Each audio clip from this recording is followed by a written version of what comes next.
आहे? Yes. Okay. Good morning, good morning. चला, एक महत्त्वपूर्ण असणारा पार्ट याच्यामध्ये आपल्याला घ्यायचा आहे. मग नंतर एक कंपॅरेटिव्ह पॉलिटिक्सचा असणारा पार्ट त्याच्यामध्ये येतोय. पण या असणाऱ्या सेशनचा संदर्भ का महत्त्वाचा ठरतो?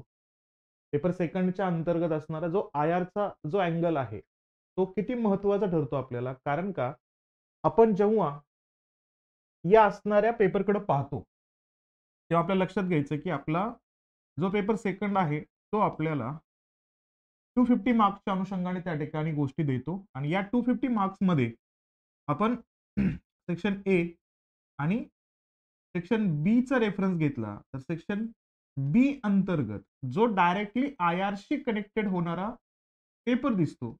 ज्यामध्ये आपल्याला डायनामिझम खूप जास्त आहे.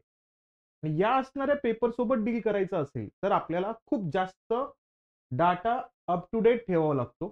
तुम्ही अवेअर असणं गरजेचं आहे, की जागतिक व्यवस्थेमध्ये जेव्हा-जेव्हा एखादी घटना घडते, त्या घटनेच्या पाठीमागचे मुद्दे आपल्याला तितक्याच पद्धतीनं माहिती असणं गरजेचं असणार आहे. म्हणजे तुम्हाला जर या असणाऱ्या पेपर अंतर्गत या स्पेसिफिक सेक्शनबद्दल बोलायचं असेल, या सेक्शनमध्ये जर स्कोर करायचा असेल, तर तुम्हाला सगळ्यात जास्त महत्त्व कशाला द्यावं लागेल, तर तुमच्या असणाऱ्या वर्ल्ड हिस्ट्रीला. म्हणजे काय लक्षात घ्यायचं? जर वर्ल्ड हिस्ट्री तुम्ही वाचलं असेल तर गुड. पण जर वर्ल्ड हिस्ट्री तुम्ही वाचलं नसेल, तर काय करा, हे सेशन जोपर्यंत आपले कॅरी होत आहेत, त्यासोबत तुम्ही तुमचं असणारं वर्ल्ड हिस्ट्री सुद्धा कव्हर करण्याचा प्रयत्न त्या ठिकाणी करा. का? कारण या वर्ल्ड हिस्ट्रीच्या अंतर्गत तुम्हाला आजचे असणारे मुद्दे या ठिकाणी दिसणार आहेत. कारण जेव्हा-जेव्हा एखादा असणारा इव्हेंट, एखादा असणारा डिसिजन आज घेतला जातो ना, त्या डिसिजनच्या पाठीमागं कुठं ना कुठं हिस्टॉरिकल अँगल त्या ठिकाणी जोडला जातो. तेव्हा तुम्हाला एक्झॅक्टली समजून येईल कशा पद्धतीनं 2 वर्ल्ड वॉर कॅरी झाले. त्या वर्ल्ड वॉरच्या अंतर्गत ज्या-ज्या असणाऱ्या देशांनी अलायन्स केले, स्ट्रॅटेजिक पार्टनरशिप केलेली होती. त्या सगळ्या देशांचा असणारा झोन कसा होता? कशा पद्धतीनं ते वर्क करत होते? त्या सगळ्यांचा अँगल तुमच्याकडे जर निर्माण झाला, तुम्हाला तो बॅकग्राऊंड माहिती असेल, तर तुम्हाला आजचा मुद्दा एक्झॅक्टली कळेल. का बाबा, की आत्ताच्या परिस्थितीमध्ये इस्रायल, पॅलेस्टाईन एकमेकांच्या समोर उभे राहतात. का आत्ताच्याच परिस्थितीमध्ये तुम्हाला रशिया, युक्रेन सारखे मुद्दे दिसतात? का आत्ताच्याच कंडिशनमध्ये सिरियासारखे, कुवेतसारखे असणाऱ्या देशांमध्ये तुम्हाला वारंवारच्या कंडिशन्समध्ये असे काही क्लॅशेस त्या ठिकाणी होताना दिसतात? का सेंट्रल एशिया भारतासाठी खूप जास्त महत्वाचा आहे? का वारंवार पॅसिफिक ओशनचा मुद्दा जेव्हा-जेव्हा चर्चेमध्ये येतो, त्या पॅसिफिक ओशनमध्ये का जपानचा इंटरव्ह्यून त्या ठिकाणी खूप जास्त गरजेचा ठरतो? का त्याच्यामध्ये ऑस्ट्रेलिया स्ट्रॅटेजिकली खूप महत्वाचं ठरतो? का त्याच्यामध्ये अमेरिका आणि चायना स्वतःचं असणारं नेव्हल बेस आणि नेव्हल कमांड जो आहे का, तो स्ट्राँग करण्याचा प्रयत्न करतात. त्या सगळ्या गोष्टींचा आढावा तुम्हाला कशाच्या माध्यमातून क्लिअर होऊ शकणार आहे, तर तुम्हाला या असणाऱ्या वर्ल्ड हिस्ट्रीच्या माध्यमातून क्लिअर होऊ शकणार आहे. म्हणजेच काय लक्षात घ्यायचं, जर इंटरनॅशनल रिलेशन्सचा पार्ट तुम्हाला स्ट्राँग करायचा असेल, तर तुमच्याकडं तुमचं वर्ल्ड हिस्ट्री सोबतच स्ट्राँग होणं गरजेचं आहे. कारण मी बऱ्याच वेळा बरेचसे मुद्दे सांगेन, पण सगळेच वर्ल्ड हिस्टॉरिकल कंटेंट तुम्हाला सांगणं हे पॉसिबल नाहीये आपल्या सेशन अंतर्गत. कारण तो खूप जास्त एक्सटेंड होत जाईल आपला असणारा पार्ट. त्यामुळे थोडंसं तुम्ही त्या गोष्टींना बघत जावा किंवा असं करू शकता, जेव्हा मी एखादा मुद्दा मांडत असेन, तर त्याच्याशी कनेक्टेड असणारा एखादा पार्ट जो वर्ल्ड हिस्ट्रीशी कनेक्टेड आहे, तर तो वाचण्याचा प्रयत्न केला, तर तो अतिशय महत्त्वाचा होईल. तुम्हाला मदत करेल तो मुद्दा. ठीक आहे? मग याच्यामध्ये आपल्याला 100 प्लस मार्क त्या ठिकाणी असणार आहेत. या असणाऱ्या आय-आरच्या दृष्टिकोनातून आपल्या संपूर्ण असणाऱ्या 500 मार्कांच्या असणाऱ्या ऑप्शनलमध्ये. म्हणून याला आपल्याला काय करावं लागेल या ठिकाणी, तर 1/5च असणारं वेटेज या ठिकाणी या सब्जेक्टला, या कंटेंटला द्यावं लागणार. मग ह्या सब्जेक्टचा अभ्यास कसा करायचा? या सब्जेक्टच्या बाबतीमध्ये कोणकोणत्या मुद्द्यांना हायलाइट करणं अपेक्षित असणार आहे, हे सगळे मुद्दे खूप जास्त गरजेचे आहे. आणि हे जेव्हा आपण बघू, जेव्हा स्टार्ट करू, तेव्हा आपल्याला समजेल, की जगामध्ये जेव्हा आपल्याला बघायचंय, हा मुद्दा कुठला आणलाय त्या ठिकाणी, तर ऑक्सफोर्ड जी काही युनिव्हर्सिटी आहे ना, ज्या पद्धतीनं त्यांच्या असणाऱ्या फॉरेन्सिक कंटेंटमध्ये मुद्दे इव्हॉल्व करत होते, त्यांच्यातलाच एक अँगल आहे त्यांचा बिझनेस स्कूल. तर त्या बिझनेस स्कूलनं हा असणारा एक मॅप रिलीज केला. ज्या मॅपमध्ये तुम्हाला बरीचशी कनेक्टिव्हिटी दिसते, जगातल्या असणाऱ्या वेगवेगळ्या देशांसोबतची कनेक्टिव्हिटी त्या ठिकाणी तुम्हाला हायलाइट होते. या प्रत्येक कनेक्टिव्हिटीचा प्रत्येक अर्थ आहे. मग तो अर्थ सांगण्याचा प्रयत्न त्या असणाऱ्या युनिव्हर्सिटीनं केला. हे कसे आहेत, कोणकोणत्या दृष्टिकोनातून, मग आपला इंडियन पर्स्पेक्टिव्ह कशा पद्धतीनं या देशांसोबत असतो, कशा पद्धतीनं या देशांसाठी आपण या गोष्टी करणं गरजेचं आहे. मग जेव्हा जेव्हा तुम्ही बजेट ऐकता, आता तुम्ही इंटरिम बजेट बघितलं असेल, या बजेटच्या अंतर्गत सुद्धा तुम्हाला दिसत असेल की भारत हा एवढा काही डेव्हलप्ड कंट्री नाहीये, तो डेव्हलपिंग कंट्री आहे. तो म्हणजे विकसनशील आहे, तो विकास करण्याच्या मार्गामध्ये आहे. तरी सुद्धा तो काय करतोय, तरी सुद्धा तो आपल्या जवळचे जे देश आहेत का, त्या जवळच्या देशांना तो काय करतोय, जवळच्या देशाला तो फंडिंग पुरवतोय. तो म्हणजे काय, तो त्या ठिकाणी इथं प्रत्यक्षात कर्ज वगैरे देतोय का, तर नाही. तो त्यांना ऍज अ फ्री ऍड देतोय, मुक्त हस्ते त्यांना मदत करतोय. तर ही मदत का महत्वाची आहे, आपण कोविडमध्ये पण बघितलं की आपल्या भारतामध्ये आपण सेकंड वेव्हला फेस करत होतो. पण त्याही परिस्थितीमध्ये आपण वेगवेगळ्या देशांना व्हॅक्सिन पुरवत होतो. मग बऱ्याच लोकांनी वेगवेगळे तर्क काढले की भारतातच लोकांना व्हॅक्सिनेशन नाहीये, व्हॅक्सिनेशनची कमतरता पडते, मग आपण इतर देशांना का पुरवतोय हे व्हॅक्सिन्स. हा मुद्दा जेव्हा चर्चेमध्ये येतो ना, तेव्हा लक्षात ठेवायचं काय आपल्याला, की प्रत्यक्षात त्या अँगलनं विचार करत असताना फक्त आपण ऍज अ इंडियन पर्सन या अनुषंगाने बघत होतो. पण जेव्हा डिप्लोमॅटिक भूमिका बघतो आपण, जेव्हा कूटनीतीचा विचार करतो, तेव्हा असे हार्श निर्णय घ्यावे लागतात. बऱ्याच वेळा आपल्या देशाच्याही पेक्षा जास्त मुद्दा आपल्याला आपल्या शत्रू देशांच्या दृष्टिकोनातून अवेअर राहणं हे खूप गरजेचं ठरतं. म्हणून कधी-कधी देशाच्या दृष्टिकोनातून महत्त्वाचे डिसिजन साइडला ठेवून त्याच्या ऐवजी काही डिसिजन्स घेणं गरजेचे ठरू शकतात. तर त्यांचा एक अँगल याच्यामध्ये आपल्याला क्रिएट होताना दिसतो. हे मुद्दे सगळीकडे आपल्याला बघणं गरजेचं आहे.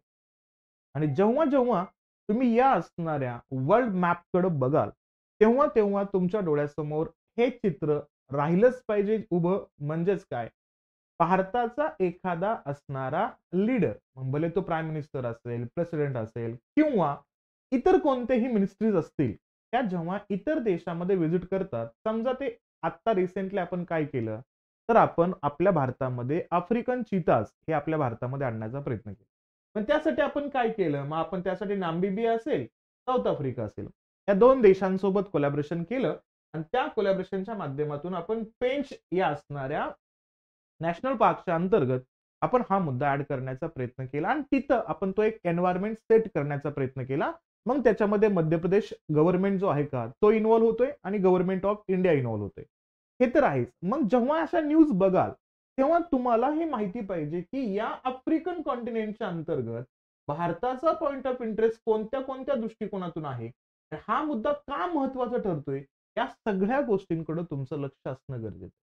सोबतच बघितलं त्या ठिकाणी आता सध्याला हौतीच्या अनुषंगाने असणारे जे काही रिबल्स आहेत का, ज्या पद्धतीनं ते असणारे रिबल्स काय करतायत, तिथं येणाऱ्या प्रत्येक असणाऱ्या जहाजांवरती हल्ला करतायत. मग जर त्याच्यामध्ये जर भारताचं एक जहाज सापडलं, अशा कंडिशन्स मध्ये भारत काय निर्णय घेतो आणि या असणाऱ्या गल्फच्या देशांमध्ये कशा पद्धतीनं तो रिॲक्ट करतो, या सगळ्या गोष्टी जेव्हा चर्चेमध्ये येत राहतात, तेव्हा तुमचं प्रॉपर लक्ष या असणाऱ्या मुद्द्याकडे असणं गरजेचं असणार आहे. म्हणजे ते लोकेशन्स तुम्हाला एवढं व्हिज्युअलाइज झालं पाहिजे की एखाद्या ठिकाणाचं नाव घेतलंच तर तो संदर्भ तुमच्या डोळ्यासमोर आला पाहिजे. हा बाबा काय करतोय या ठिकाणी, आता सध्याला इंटरनॅशनल सोलर अलायन्सचा उल्लेख केला जातोय आणि त्याच्यामध्ये चिली या देशाचा 95th नंबरचा कंट्री म्हणून ऍड होतोय. तर तुमच्या डोक्यामध्ये लगेच आला पाहिजे, अरे हा कुठे येतो, हा त्या ठिकाणी साऊथ अमेरिकेच्या झोनमध्ये तुम्हाला दिसतोय. म्हणजेच काय केलं पाहिजे, तुम्हाला तुमच्या नजरेअंतर्गत ती जागा, तो मॅप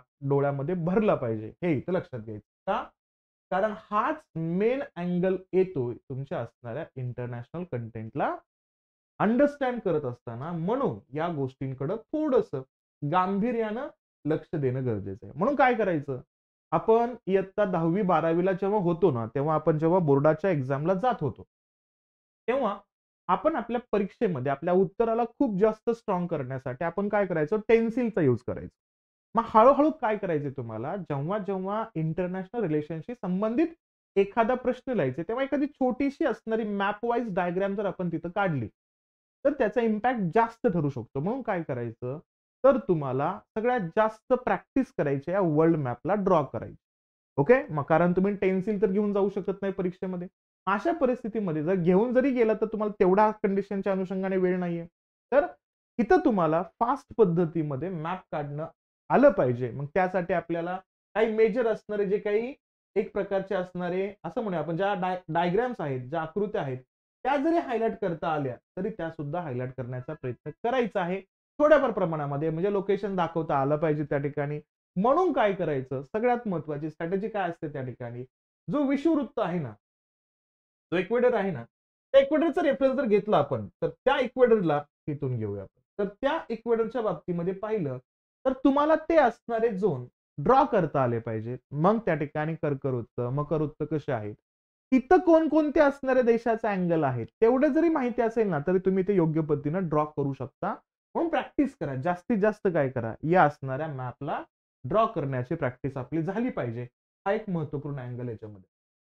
तर हे सगळं बघत असताना आपल्याला आपल्या सिलेबसचाही उल्लेख करणं गरजेचं आहे, की या असणाऱ्या गोष्टी बेसिक आहेत. आता आपल्याला सब्जेक्टला बघायचं आहे, तर याच्यामध्ये कोणकोणते मुद्दे हायलाइट होतात आपल्याला लक्षात घ्यायचे. मग मेजर असणारे कंटेंट बघितलं तर कोणकोणत्या टॉपिकचा उल्लेख याच्यामध्ये येतो, तर इंडिया आणि त्याच्या असणाऱ्या नेबरहूड कंट्रीचा आणि त्याच्या असणाऱ्या रिलेशनचा मुद्दा एकदम बेसिक स्वरूपामध्ये हा येतो. जीएसच्या पेपर 2 अंतर्गत दिलेला हा सिलेबस आहे. पण आपल्या ऑप्शनलसाठी हा वास्ट होतोय ते लक्षात घेऊया. मग काय लक्षात घ्यायचं? बायलॅटरल आहे. सोबतच रिजनल आणि ग्लोबल ग्रुपिंग्ज आहेत. सोबत अग्रीमेंट्स आहेत, ज्या ठिकाणी इंडिया इन्व्हॉल्व होतोय आणि त्याच्या अंतर्गत किंवा तो इंडियाच्या इंटरेस्टला अफेक्ट करणारा असणारा एखादा ग्रुप असेल, तर त्या ग्रुपिझम वरती, त्या असणाऱ्या संस्थांवरती तिथं आपल्याला लक्ष देणं गरजेचं असणार आहे. तो पार्ट त्याच्यामध्ये येतो. सोबतच बघितलं तर वेगवेगळ्या असणाऱ्या पॉलिसीज आहेत, पॉलिटिक्स आहेत. त्याच्यामध्ये आपल्याला काय करायचंय, जो आपल्या भारताला डेव्हलप करत असताना भारताच्या पॉइंट ऑफ इंटरेस्टला अफेक्ट करतो. हे सगळे मुद्दे बघणं गरजेचं असेल. सोबतच सगळ्यात महत्त्वाचा पार्ट येतो जर म्हणजे इंडियन डायस्पोराचा.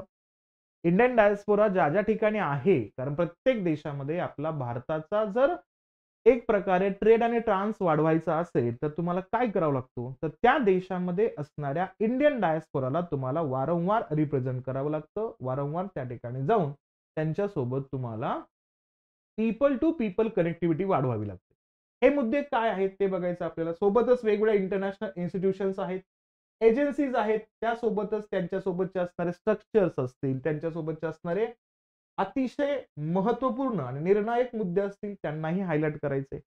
या गोष्टींना एक बेसिक स्वरूपामध्ये तुम्हाला अभ्यासायचं आहे. म्हणजे सुरुवातीच्या कंडिशन्समध्ये या अँगलनं लक्ष द्यायचं. मग सगळ्यात पहिल्यांदा आपण स्टार्ट काय करणार आहोत आयआरमध्ये, इंडिया अँड इंडियन नेबर्स या असणाऱ्या कंडिशनला आपण बघणार आहोत. म्हणजे इंडिया अँड इट्स नेबरहूड यांचे रिलेशन्स काय आहेत भारतासोबत, तर त्याच्यामध्ये मग चायना असेल, पाकिस्तान असेल, म्यानमार, भूटान, बांगलादेश, श्रीलंका, अफगाणिस्तान, नेपाळ, मालदीव्स ह्या असणाऱ्या देशांचा उल्लेख आपण इथं करणार आहोत. आता सध्याला तुम्ही बघत असाल सुद्धा, की हा असणारा देश खूप जास्त चर्चेमध्ये मालदीव्स आणि या मालदीव्समध्ये प्रो चायनीज गव्हर्नमेंट जेव्हापासून आलेलं आहे, तेव्हापासून आपल्याला भारतासोबतचे असणारे क्लॅशेस या मालदीवचे वाढताना दिसत आहेत. मग आपण काय करतोय? आपण एक आपल्या स्वतःच्या देशासाठी एक टुरिझम पॉइंट डेव्हलप करण्याचा प्रयत्न करतोय लक्षद्वीपच्या अँगलनं. पण त्या लक्षद्वीपचं जरी नाव घेतलं आणि आपले पीएम साहेब तिथं लक्षद्वीपला व्हिजिट करण्यासाठी गेले, तेव्हा सुद्धा आपल्याला काही मिनिस्टर्स होते मालदीव्स मधले, ते या असणाऱ्या व्हिजिटला एक वेगळ्या पद्धतीनं जज करण्याचा प्रयत्न करत होते.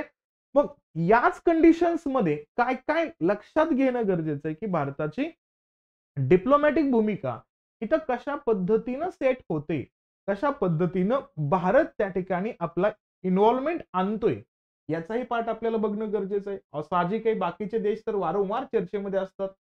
त्याही गोष्टींकडे लक्ष देणं गरजेचं आहे. सोबतच पाहिलं तर वेगवेगळे ग्रुपिझम याच्यामध्ये आपण बघतो. जसं की बायलॅटरल, रिलिजन्स किंवा रिजनल्स अँड ग्लोबल ग्रुपिंग्स आहेत. त्याच्यामध्ये अग्रीमेंट्स असतील इन्व्हॉल्विंग इंडिया, इंडियाचा सहभाग असेल. सोबतच affecting India's interest, India's major foreign policy doctrine since 1947. 1947 पासून भारताचा असणारा जो परकीय नीती आहे ना, त्या परराष्ट्रीय आणि किंवा परकीय नीतीबद्दल काय भारत बोलतोय, हे याच्यामध्ये आपल्याला चेक करायचंय. मग त्याच्यामध्ये नाम अतिशय महत्वाचं आहे. नॉन अलाइड मुव्हमेंटचा उल्लेख येतो. सोबतच भारताचा असणारा न्यूक्लिअर डॉक्ट्रिन असेल. सोबतच गुजराल डॉक्ट्रिन अतिशय गरजेचं असेल त्या ठिकाणी. यानंतर येतो लुक टू ऍक्ट ईस्ट पॉलिसीचा मुद्दा येतोय. सोबतच थिंक वेस्ट जो स्टार्ट केला होता त्याच्याबद्दल आपल्याला जास्त बोलायचं आहे. सोबतच बायलॅटरल रिलेशन्स मध्ये किंवा मेजर पॉवर सोबत आपण कोलॅबोरेशन करतोय, तर त्यांच्यासोबतचे आपले असणारे कोरिलेशन्स कसे आहेत ते बघायचे आपल्याला. USA, Russia, Japan, central Asian countries असतील, वेस्टर्न एशियन कंट्रीज असतील, सोबतच आफ्रिकन कंट्रीज असतील, सोबत ऑस्ट्रेलिया, न्यूझीलंड, युरोपियन युनियन सारखे असणारे कंट्रीज असतील, लॅटिन अमेरिकन कंट्रीज असतील, याही असणाऱ्या कंट्रीजकडे आपल्याला लक्ष देणं अपेक्षित असणार. त्यासोबतच वेगवेगळे असणारे अग्रीमेंट करतोय आपण, जसं की effects of policies and politics of developed and developing countries, म्हणजे जे विकसित आणि विकसनशील या देशांचे असणारे जे काही राजकीय निर्णय असतील किंवा तिथलं असणारं जे काही राजनैतिक व्यवस्था असेल त्यांच्यामध्ये भारताचा इंटरेस्ट कसा आहे. तो इंडियाज इंटरेस्ट चेक करायचा आणि इंडियन डायस्पोराला अभ्यासायचं आहे. मग आता सध्याला वारंवार चर्चेमध्ये राहणारा आणि ज्या असणाऱ्या ग्रुपमध्ये 147 देश ऍड होणारा तो म्हणजे कोणता, one belt one road initiative. त्याला अपोज करायला आलेला ग्रीन रोड इनिशिएटिव्ह G7 कंट्रीना आणलेला तो चर्चेमध्ये घ्यायचा आहे आपल्याला. International north south transport corridor बघायचा आपल्याला. ग्लोबल ट्रेड वॉर बघायचंय, जो ग्लोबल ट्रेड वॉर संपलाय असा सुद्धा अनाऊन्स करतोय अमेरिका आणि चायना. प्रत्यक्षात तो संपतोय का याच्याकडे लक्ष देणं गरजेचं आहे, हे मुद्दे बघायचे. सोबतच ग्लोबल करन्सी वॉरचा उल्लेख या ठिकाणी येतो, कारण तुम्ही सर्वांनी ऐकलं सुद्धा असेल. तो म्हणजेच कुठला या ठिकाणी, तर स्विफ्ट बँकिंग सिस्टीम ऐकलं असेल. आणि या स्विफ्ट बँकिंग सिस्टीमचा मुद्दा का आहे, कारण हा एक थर्ड पार्टी आहे जो दोन देशांमधला असणारा व्यापार स्वतःच्या माध्यमातून करतो आणि तो डॉलरच्याच माध्यमातून त्या ठिकाणी व्यापार होतो. अशा असणाऱ्या कंट्रीची संख्या किती आहे, तर ज्या स्विफ्ट मध्ये आहे तर 200. आणि त्यातून आता रशियाला बाहेर काढलं जातं. मग रशिया ज्यावेळेस यातून बाहेर निघतोय तेव्हा रशियाला डॉलरच्या ऐवजी कुठला तरी ट्रान्सपोर्टेशनचा करन्सी ट्रान्सफर करण्याच्या बाबतीमधला डिसिजन घेणं खूप जास्त गरजेचं असतं. अशा परिस्थितीमध्ये इथं काय करणं गरजेचं आहे ते लक्षात घ्यायचं, की इथं रशियाला रुबेलचं असणार जी काही करन्सी आहे का त्यांची, ती इंटरनॅशनली त्यांना युजफुल करायची आहे, यूज टू करायची आहे, जेणेकरून इतर देशांची असणारी जी काही व्यापार करण्याची भूमिका आहे ती त्याच्यामध्ये ऍड होणार आहे. जसं आपण बघतो की भारताला पण काय करायचं आहे, रशिया सोबतची कनेक्टिव्हिटी कॉन्स्टंट ठेवायची आहे. त्या अनुषंगाने भारत काय करण्याचा प्रयत्न करेल, मग मग रुबेल या ठिकाणचा असणारा जो काय ट्रेड आहे का तो इथं परफॉर्म करताना दिसेल. किंवा आता सध्याला चायनीज असणारी करन्सी आहे का, ज्याला आपण रेड करन्सी म्हणतो किंवा रेनमिन्मी म्हणतो, ही असणारी करन्सी सध्याला ग्लोबली डॉमिनेट करण्याचा प्रयत्न करते. आफ्रिकन देश बऱ्याच अंशी या असणाऱ्या करन्सीला यूज करतानाही दिसतात. अशा परिस्थितीमध्ये भारताचा सेटअप काय आहे, भारत कशा पद्धतीने या करन्सीला लॉन्च करतोय. त्यासोबतच जगभरामध्ये डिजिटल करन्सी ई करन्सीचा मुद्दा खूप जास्त गाजतोय. क्रिप्टो करन्सी खूप मोठ्या पद्धतीने गाजते आणि त्यामध्ये भारताची असणारी जी काही ई रुपी आहे जे आपल्या आरबीआयने आणलेलं आहे, त्या करन्सीचा रेफरन्स कसा आहे, कशा पद्धतीनं ग्लोबली आपल्याला या इलेक्ट्रॉनिक करन्सीला यूज करायचे, त्यासाठी प्रोटोकॉल आणायचे, या सगळ्या गोष्टींचा आढावा सध्या खूप चर्चेमध्ये आहे. तोही मुद्दा बघायचा आपल्याला. सोबतच बघितलं तर सिरियन क्रायसिस, कंटिन्युअसली या सिरियामध्ये चाललेले सिव्हिल वॉर्स जे आहेत का त्या मुद्द्यांना डिस्कस करायचे. सोबत मुद्दा येतो की युनायटेड नेशन्स मध्ये वेगवेगळे रिफॉर्म्स का आपले पंतप्रधान साहेब मागच्या 2 वर्षामध्ये ज्या ज्या देशामध्ये जाऊन व्हिजिट करतायत ना, त्या देशामध्ये जाऊन इंटरनॅशनल असणाऱ्या समिटमध्ये जरी व्हिजिट करत असतील तरी ते एक वाक्य बोलतायत पहा, तो म्हणजेच कुठला, तर कॉलोनियल माइंडसेट. आणि दुसरं वाक्य बोलतात ते काय, युनायटेड नेशन या ऑर्गनायझेशन ज्या आहेत का त्या आता सध्याला युजलेस झालेल्या आहेत. म्हणजे त्या असणाऱ्या संस्थांना काय करणं गरजेचं आहे, तर त्या संस्थांना रिवाईव्ह करणं गरजेचं आहे, त्यांच्यामध्ये रिफॉर्म्स आणणं गरजेचं आहे. जेव्हा आपला लीडर जागतिक व्यवस्थेवरती जाऊन एखादं वाक्य बोलतो तेव्हा तो मुद्दा खूप जास्त गरजेचा असतो आपल्या दृष्टिकोनातून, आपल्याला लिहिण्याच्या दृष्टिकोनातून. मग जेव्हा जेव्हा एखादा स्लोगन आपला लीडर देतो ना, ते सगळे स्लोगन सुद्धा आपल्याकडे असणं गरजेचं आहे. जसं सबका साथ, सबका विकास, सबका विश्वास, सबका प्रयास, असे मुद्दे जेव्हा जेव्हा येतात ते सुद्धा कंटेंट आपल्याला ऍड करणं गरजेचं असणार आहे. ते बघायचं आपल्याला, हे मुद्दे युएन रिफॉर्मच्या अंतर्गत. सोबतच WTOचे असणारे रिफॉर्म सुद्धा आता रिसेंटली आपण न्यूज बघतो की आपल्या WTOच्या अंतर्गत भारताच्या सेक्रेटरीची नियुक्ती त्या ठिकाणी होताना बघतो. म्हणजे जेव्हा असं होतं तेव्हा प्रत्यक्षात भारताचा इन्व्हॉल्वमेंट या असणाऱ्या वर्ल्ड ट्रेड ऑर्गनायझेशनच्या अंतर्गत काय आहे. कारण या असणाऱ्या वर्ल्ड ट्रेड ऑर्गनायझेशनचा उल्लेख केला तर त्याच्यासोबतच येतो इंटरनॅशनल लेबर ऑर्गनायझेशन. पण त्या लेबर ऑर्गनायझेशनला रिसेंटली आपण 100 इयर कंप्लीट होताना पाहिले. त्या ऑर्गनायझेशनच्या दृष्टिकोनातून जेवढे काही लॉ जगभरामध्ये ट्रान्सफर झाले ते प्रत्यक्षात भारतात आले का, ते लेबर लॉ आपल्या भारतामध्ये कशा पद्धतीने वर्क होत आहे त्याचाही आढावा याच्यामध्ये घ्यायचा आपल्याला. सोबतच जो वारंवार चर्चेमध्ये असतो तो म्हणजे साऊथ चायना सीचा असणारा कॉन्फ्लिक्ट असेल, ब्रेक्झिट आहे, सोबत आता चर्चेमध्ये असणारा रुक्झिट आहे, सोबतच डिग्लोबलायझेशन काय आहे, सोबतच इथं बघितलं तर इथं प्रोटेक्शनिझम काय आहे. कारण इझम जेव्हा येतो तेव्हा आयडिओलॉजी येते आपण बघतो. त्या आयडिओलॉजीचा अँगल सुद्धा आपल्याला याच्यामध्ये ऍड करणं अपेक्षित असणार आहे. सोबतच बघितलं तर युएसचे असणारे सँक्शन्स काय आहेत जे इराणवरती लावले जातात. सोबतच युएसचा असणारा जो पुल आउट आहे ना, जो पॅरिस अग्रीमेंटच्या अंतर्गत झाला होता ट्रम्प साहेबांच्या कालखंडामध्ये, बायडन साहेब आल्यानंतर परत ते त्या असणाऱ्या पॅरिस अग्रीमेंटमध्ये इन्व्हॉल्व्ह होत आहेत. याचा नेमका एक्झॅक्टली या असणाऱ्या लीडरच्या अंतर्गत काय नेमकं क्लॅशेस होते जेणेकरून एक लीडर त्यांच्या युएस मध्ये बाहेर पडतो आणि एक लीडर तो त्याच्यामध्ये इन्व्हॉल्व्ह होतोय. काय आहे तो एन्व्हायरमेंटल अस्पेक्ट. तर पॅरिस अग्रीमेंट खूप जास्त चर्चेमध्ये येतो. त्या गोष्टी अभ्यासायच्या आपल्याला. सोबतच H1B व्हिसा इश्यू जे आहेत का, जे चर्चेमध्ये राहतात वारंवार अमेरिकेच्या दृष्टिकोनातून भारतासाठी खूप जास्त महत्वाचं आहे, तो मुद्दा बघायचा. सोबतच जे काय आहेत का, ओपेक ऑइल प्राइस मॅनिप्युलेशन जे आहेत का, म्हणजे ओपेक आणि OPEC plus countries, OPEC plus plus countries यांचाही मुद्दा त्याच्यामध्ये हायलाइट करायचा आपल्याला की कशा पद्धतीनं हे असणारे देश जे आहेत का, कारण आताच बघतो आपण ओपेक कंट्रीज मधनं अंगोला बाहेर पडला. म्हणजे जेव्हा हा अंगोला बाहेर पडला तो का बाहेर पडला, काय आहे मेन झोन बाबा या असणाऱ्या ओपेक कंट्रीजचा, त्या ओपेक प्लस कंट्रीज अंतर्गत रशियाचा पार्टिसिपेशन कसं आहे आणि हे खरंच देश ऑइल मॅन्युअली त्या ठिकाणी मॅन्युप्युलेट करू शकतात का, या सगळ्या गोष्टींना आपल्याला डिस्कस करायचंय या असणाऱ्या सेक्शनच्या अंतर्गत. आणि सोबत येतो म्हणजे कुठला, या ठिकाणी वेगवेगळे असणारे इंटरनॅशनल इन्स्टिट्यूशन्स असतील, वेगवेगळ्या एजन्सीज असतील आणि त्यांचा असणारा फोरा, त्यांचं स्ट्रक्चर आणि त्यांचा असणारा मॅन्डेट जेवढ्या गोष्टी आहेत का, ज्या कंपल्शन आहेत त्या सगळ्यांचा संदर्भ याच्यामध्ये आपल्याला बघायचा. ठीक आहे. आता मी तुम्हाला आपल्या ऑप्शनलच्या अंतर्गत जो असणारा हा पार्ट येतोय पेपर सेकंडचा त्याच्याबद्दल एक्झॅक्टली सिलेबस काय मेन्शन केलाय तो फक्त याच्यामध्ये दाखवतोय. मला सांगा फक्त विजिबल आहे का पेज, दिसते ना व्यवस्थित. नसेल तर मला सांगा म्हणजे मी तो थोडासा पेज त्या ठिकाणी हायलाइट करतो, डार्क करतो. काय लक्षात घ्यायचं, कंपॅरेटिव्ह पॉलिटिक्स अँड इंटरनॅशनल रिलेशनचा पार्ट येतोय पेपर सेकंड मध्ये, जिथं आपल्याला 250 मार्क्स गेन करायचे आहेत.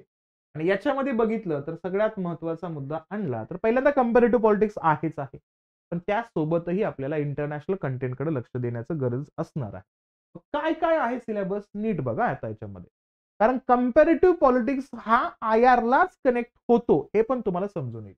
बघा याच्यामध्ये पहिल्यांदा येतो तो कुठला असेल तर कंपॅरेटिव्ह पॉलिटिक्स, तुलनात्मक राजकीय व्यवस्था याच्यामध्ये बघायचे. नेचर अँड मेजर अप्रोचेस आहेत, पॉलिटिकल इकॉनॉमी आहे, पॉलिटिकल सोशोलॉजी आहे, पर्स्पेक्टिव्ह आहेत त्याचे, लिमिटेशन्स आहेत कंपॅरेटिव्ह मेथडचे. म्हणजे आपण जे थॉट्स बघितले, थिंकर्स बघितले, थेरीज बघितल्या त्या सगळ्यांना इम्प्लिमेंट करायचं या असणाऱ्या सेक्शन अंतर. मग तिथं बघितलं तर state in a comparative perspective, मग आपण थेरी ऑफ स्टेटचा जो अँगल बघितला होता तर त्याला थोडासा एक्सटेंड करायचा आहे आणि या कंटेंटमध्ये आणायचंय. याच्यामध्ये त्याचे कॅरेक्टरिस्टिक्स काय आहेत, changing nature of the state in the capitalist and the socialist economies and advance industrial and developing societies. प्रत्यक्षात या असणाऱ्या आयडलिझमला किंवा त्यांच्या असणाऱ्या मूळ असणाऱ्या या ओरिजिनल आयडलिझमला कशा पद्धतीनं ट्रान्सफर करायचंय, ते कशा पद्धतीनं ट्रान्सफर ऍक्च्युअली झालेले आहेत या सगळ्या गोष्टींचा आढावा आपल्याला याच्यामध्ये घ्यायचा आहे. सोबतच politics of representation and participation, प्रत्यक्षात या असणाऱ्या प्रतिनिधित्वाला आणि त्यांच्या असणाऱ्या सहभागाला कशा पद्धतीनं राजकारणामध्ये राजनीतिक व्यवस्थेमध्ये पाहिलं जातं. पण त्याच्यामध्ये पॉलिटिकल पार्टीज असतील, प्रेशर ग्रुप्स असतील, सोशल मुवमेंट्स असतील, advance industrial and developing societies असतील, त्याही अँगलकडे बघायचं आपल्याला. सोबत बघितलं तर ग्लोबलायझेशन सारखा असणारा महत्वपूर्ण कन्सेप्ट आपल्याला बघायचे, जो ग्लोबलायझेशन तुम्ही जीएसच्या पेपर 3 अंतर्गत पण बघणार आहात, प्रिलियम मध्ये पण बघणार आहात आणि ऑप्शनल मध्ये पण बघायचं. मग याच्यामध्ये responses from developed and developing societies बद्दल काय एक्झॅक्टली या ग्लोबलायझेशनच्या जागतिकीकरणाबद्दलचे असणारे काय मतं होते किंवा ते आत्ताच्या कंडिशन मध्ये कसे रिॲक्ट करतायत, या सगळ्यांचाही आढावा याच्यामध्ये घ्यायचा आपल्याला. सोबत येतो काय, approaches to the study of international relations, idealist, realist, Marxist, functionalist and a systems theory. म्हणजे काय झालं, ज्या थेरीज आपण ऑलरेडी बघितलेल्या आहेत त्याला फक्त काही ऍड ऑन करायच्या आहेत, काही गोष्टी आपल्याला मल्टिप्लाय होताना दिसतील, काही गोष्टी आपल्याला सबस्ट्रॅक्ट होताना दिसतील, पण कुठं ना कुठं तुम्हाला याचा अँगल आपल्या पेपर फर्स्ट सोबतच आहे हे पण तुम्हाला कळून येणार. नंतर की concept in international relations, national interest, security and power, balance of power and deterrence, transactional actors and a collective security, world capitalist economy and globalization. बघा बरं का, आता इथं इंटरनॅशनल रिलेशनशी संबंधित असणाऱ्या संकल्पनाबद्दल बोलायचंय, पण जीएस 2 ला जे सांगितलेले मुद्दे आहेत का ते तिथंच लिमिट नाही ठेवायचे, याला आता खूप जास्त एक्सटेंड करायचंय. ओके, मग इथला असणारे कन्सेप्टचा मुद्दा बघत असताना सर्व अँगलनी, सिक्युरिटीचा अँगल असेल, बिझनेसचा अँगल असेल, त्या प्रत्येक अँगलनी त्याच्याकडे आपल्याला लक्ष देणं गरजेचं आहे. त्यानंतर काय दिलंय सिलेबस मध्ये बघा, चेंजिंग इंटरनॅशनल पॉलिटिकल ऑर्डर. काय आहेत बाबा प्रत्यक्षात जागतिक व्यवस्था, जागतिक रचना आणि हे असणारी स्ट्रक्चर कशा पद्धतीने चेंज होतात, तर त्याच्यामध्ये राईज ऑफ सुपर पॉवर म्हणून आपण एक सुपर नेशनची कन्सेप्ट बघितली होती, आठवते बघा. पहिल्यांदा आपण सिटी स्टेटचा उल्लेख केला होता, नंतर स्टेट असेल, नंतर नेशन असेल, नेशन स्टेटचा उल्लेख केला आणि नंतर शेवटचा मुद्दा आणला होता आपण सुपर स्टेट या सुपर नेशनचा. तसंच त्या ठिकाणी सुपर पॉवर्स कशा पद्धतीने राईज होत आहेत, मग त्याच्यामध्ये स्ट्रॅटेजिक आणि आयडिओलॉजिकल बायपोलरिटी काय आहे, आर्म्स रेस काय आहे, कोल्ड वॉर कशा पद्धतीने होता, न्यूक्लिअर थ्रेट काय आहे, हे सगळे मुद्दे ऍड ऑन करायचे त्याच्यामध्ये आपल्याला. सोबतच नामचाही मुद्दा आला बघा, इथं नॉन अलाइड मुवमेंटचा उल्लेख येतो, त्याचं एम आणि अचिव्हमेंट काय आहेत त्याच्याकडे लक्ष द्यायचं आपल्याला. सोबतच collapse of the Soviet union, कशा पद्धतीनं वर्ल्ड ऑर्डर सेट झाला आणि युएसएसआर सारखा असणारा जो काही एक जायंट होता ना, तो जायंट कशा पद्धतीनं डिस्टर्ब झाला आणि तो कोलॅप्स झाला आणि त्याच्यातून निर्माण झालेल्या 15 देशांचं भवितव्य काय होतं ते पण अभ्यासायचे. याच्यामध्ये आपण युनिपोलॅरिटी अँड अमेरिकन हेजिमनी काय आहे का, जे वर्चस्व दिसतं आपल्याला की बायपोलॅरिटीचा किंवा बायपोलर सिच्युएशन, दोन ध्रुवीकरणाची भूमिका संपते, एकाच ध्रुवाला खूप जास्त महत्व दिलं जातं, तो म्हणजे अमेरिकेला. मग त्या अमेरिकेच्या असणाऱ्या वर्चस्वाची भूमिका काय आहे, कशा पद्धतीने तो मुद्दा हायलाइट होतोय तिथेही लक्ष द्यायचं आपल्याला. सोबतच आपण बघितलं तर relevance of non alignment in the contemporary world. Non alignment आत्ताच्या कालखंडामध्ये आपण कशा पद्धतीने युज करतोय, त्याला कशा पद्धतीनं सेट करतोय, तो डायनामिकली आत्ता कशा पद्धतीनं युज मध्ये येतोय का, हे मुद्दे. जसे आपले डॉक्टर एस जयशंकर एक वाक्य वापरतायत पहा आत्ताच्या कंडिशनमध्ये, की भारत विश्व गुरु नाहीये, तर भारत विश्व मित्र होण्याच्या मार्गावरती आहे. आता सध्याला आपण जगाला काय सांगतोय, आपण कोण आहोत, तर आपण विश्व मित्र आहोत हे सांगतोय. मी याच्या पाठीमागं नाम सारखे असणारे काही प्रिन्सिपल्स, त्याचे एम्स, त्याचे गोल्स वगैरे काय सेट झालेत का, ते चेंज झालेत का, लीडर जेव्हा जेव्हा चेंज होत गेले तेव्हा तेव्हा या नामच्या अँगल आपल्याला चेंज होताना दिसले का, याही गोष्टी बघायच्या. सोबतच बघितलं काय असेल, evolution of the international economic system वरती पण बोलायचं आपल्याला. मग याच्यामध्ये कुठून या ठिकाणी, तर इथं ब्रँटन वुड्स टू कुठपर्यंत WTO पर्यंतचे असणारे सगळे अग्रीमेंट चेक करायचे आपल्याला. सोशलिस्ट इकॉनॉमीज सोबतच काय बघायचंय, CMEA बघायचंय, म्हणजे council for a mutual economic assistance पर्यंत जायचंय. सोबतच third world demand for a new international economic order, म्हणजे नाम जो आपण थर्ड वर्ल्ड म्हणतो ना, बायपोलर सिच्युएशन अंतर्गत युएसए आणि युएसएसआर या दोन गटामध्ये सहभागी न होण्याचा विचार करणारे जे देश आहेत का, त्यांना आपण म्हणतो थर्ड वर्ल्ड कंट्रीज. पण त्या थर्ड वर्ल्ड कंट्रीजच्या अनुषंगाने मूळ मुद्दे कसे येतात, कशा पद्धतीने त्याचा विचार मांडायचा आहे, याचा असणारा जो काय आढावा आहे का तो आपल्याला याच्यामध्ये घ्यायचा आहे. सोबतच पाहिलं globalisation of the world economy याचाही उल्लेख करायचा आहे. जागतिक असणारी अर्थव्यवस्था या जागतिकीकरणाला कशा पद्धतीने अडॉप्ट करते आणि त्याच्यामध्ये आपला असणारा इंटरनॅशनल झोन कसा वर्क होतो या गोष्टींना बघायचं. सोबत पाहिलं युनायटेड नेशन्स बद्दल आपल्याला चर्चा करायची आहे खूप जास्त. याच्यामध्ये emphasise the role and actual record. प्रत्यक्षात तरतुदी पुस्तकजन्य, कायदेजन्य किंवा प्रोटोकॉलच्या झोनमध्ये मांडलेले मुद्दे आणि ऍक्च्युअल परफॉर्म करणारा युएन कसा आहे या गोष्टीकडे लक्ष द्यायचे. स्पेशलाइज्ड युएन एजन्सीज, त्यांचे aims, functioning, need for UN reforms याच्याकडे पण लक्ष द्यायचे. वेगवेगळे असणारे बदल काय करायचे आहेत या असणारे युनायटेड नेशन्सच्या अंतर्गत ते बघायचं. रेकग्नायझेशन ऑफ वर्ल्ड पॉलिटिक्स, जागतिक राजकारण काय आहे या राजकारणाकडे सुद्धा लक्ष द्यायचं. आणि याच्यामध्ये मग European Union, ASEAN group, APEC, सोबतच आर्क असेल, नाफ्टा असेल, या सगळ्या गोष्टींना आपल्याला हायलाइट करणं गरजेचं असेल. मग त्यानंतर येतो कंटेम्पररी ग्लोबल कन्सर्न. मग आत्ताच्या कंडिशनमध्ये जागतिक असणारे विचार कोणते करणं गरजेचं आहे, चिंता कोणती असली पाहिजे, तर त्याचा उल्लेख केला तर डेमोक्रेसीची चिंता आहे जागतिक व्यवस्थेमध्ये आता सध्याला, ह्युमन राईटची चिंता आहे, एन्व्हायरमेंट आहे, जेंडर जस्टिस, टेररिझमची चिंता आता सध्याला खूप जास्त भेडसावते. तर तिथं काय अँगल असलं पाहिजे, आपण ऍज अ ह्युमन बिईंग म्हणून कोणकोणत्या गोष्टींना हायलाइट करणं गरजेचं आहे, तो पार्ट त्याच्यामध्ये आणायचा. ठीक आहे. हा एक जनरल स्वरूपातला असणारा सिलेबसचा मुद्दा या ठिकाणी येतो. आता काय करायचं आपल्याला याच्यामध्ये ऍड केला जातो त्यांनी सिलेबसमध्ये कुठला, इंडिया अँड द वर्ल्ड हा मुद्दा आणला. ठीक आहे. आणि त्यामध्ये जो कन्सर्न होता त्याच्यामध्ये न्यूक्लिअर प्रोलिफरेशन सुद्धा येतोय, म्हणजे प्रत्यक्षात न्यूक्लिअर डिसिजन बद्दल सुद्धा एक कन्सर्न मांडला जातोय, तो पण येतोय. पुढचा पार्ट येतोय तो म्हणजे इंडिया अँड द वर्ल्ड. आता इथं प्रॉपर तुम्हाला आयआर दिसेल. म्हणजे पहिल्या सेक्शन्स मध्ये तुम्हाला ग्लोबलायझेशनचा मुद्दा, कंपॅरेटिव्ह पॉलिटिक्स सुद्धा दिसला त्याच्यामध्ये आणि आयआरचे बरेचसे मुद्दे पण दिसले. आता यामध्ये तुम्हाला दिसेल की प्रॉपर GS2 आपण जो बघितला होता त्याचाच एक असणारी झलक तुम्हाला याच्यामध्ये पाहायला मिळते इंडिया अँड द वर्ल्डच्या अंतर्गत. मग काय काय बघा याच्यामध्ये. पहिल्यांदा इंडियन फॉरेन पॉलिसी.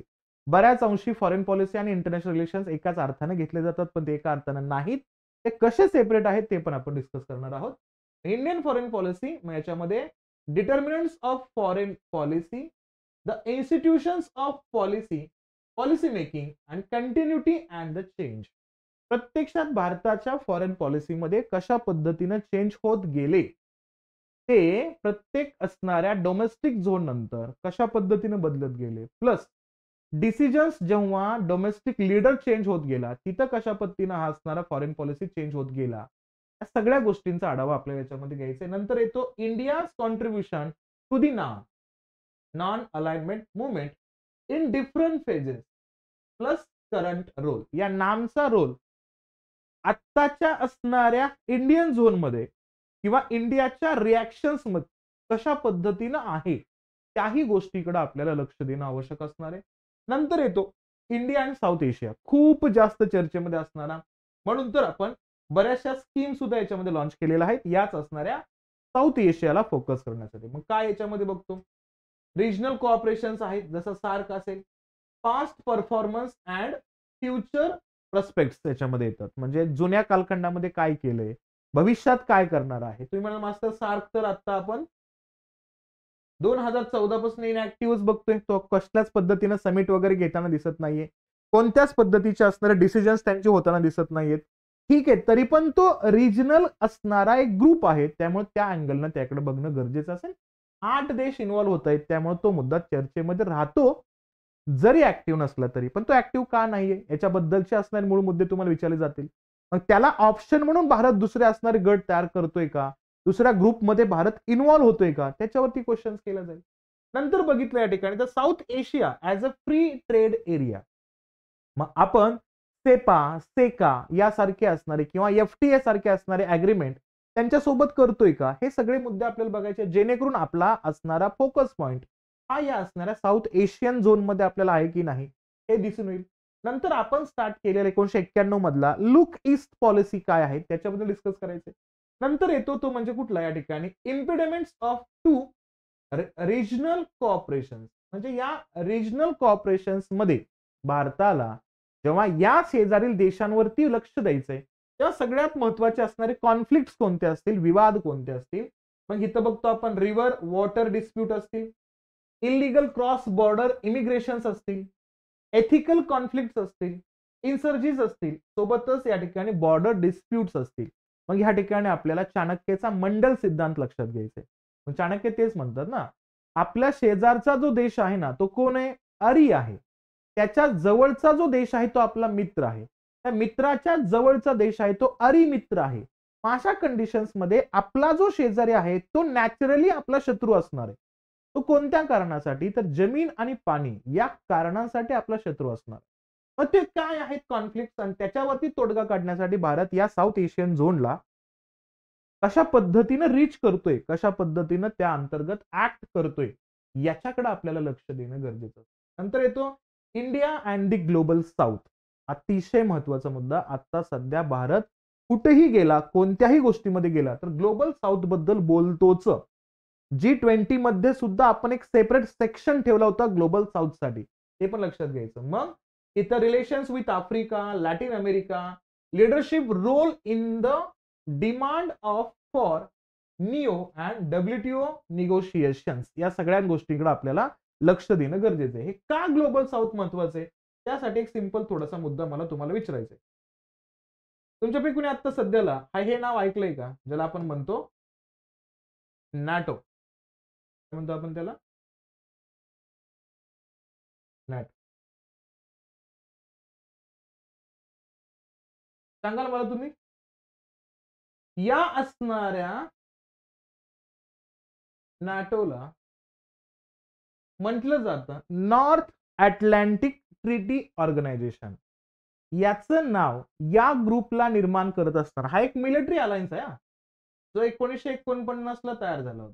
मला तुम्ही फक्त सांगा 1949 ला हा जो नॅटो फ्रेम मध्ये आला, याचं नाव नॅटोच का ठेवलं, याचं नाव डायरेक्टली अटलांटिक ट्रीटी ऑर्गनायझेशन असं का नाही ठेवलं, काय सांगाल उत्तर द्या बघू. चला उत्तर. याचं नाव नॅटोच का ठेवलं, नॉर्थ अटलांटिक ट्रीटी ऑर्गनायझेशनच का ठेवलं, ते अटलांटिक ट्रीटी ऑर्गनायझेशन असं का नाही ठेवलं.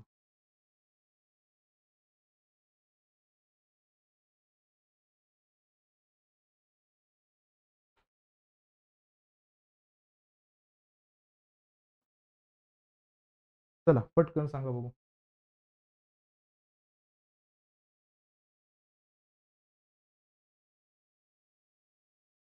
काय उत्तर असेल तुमचं.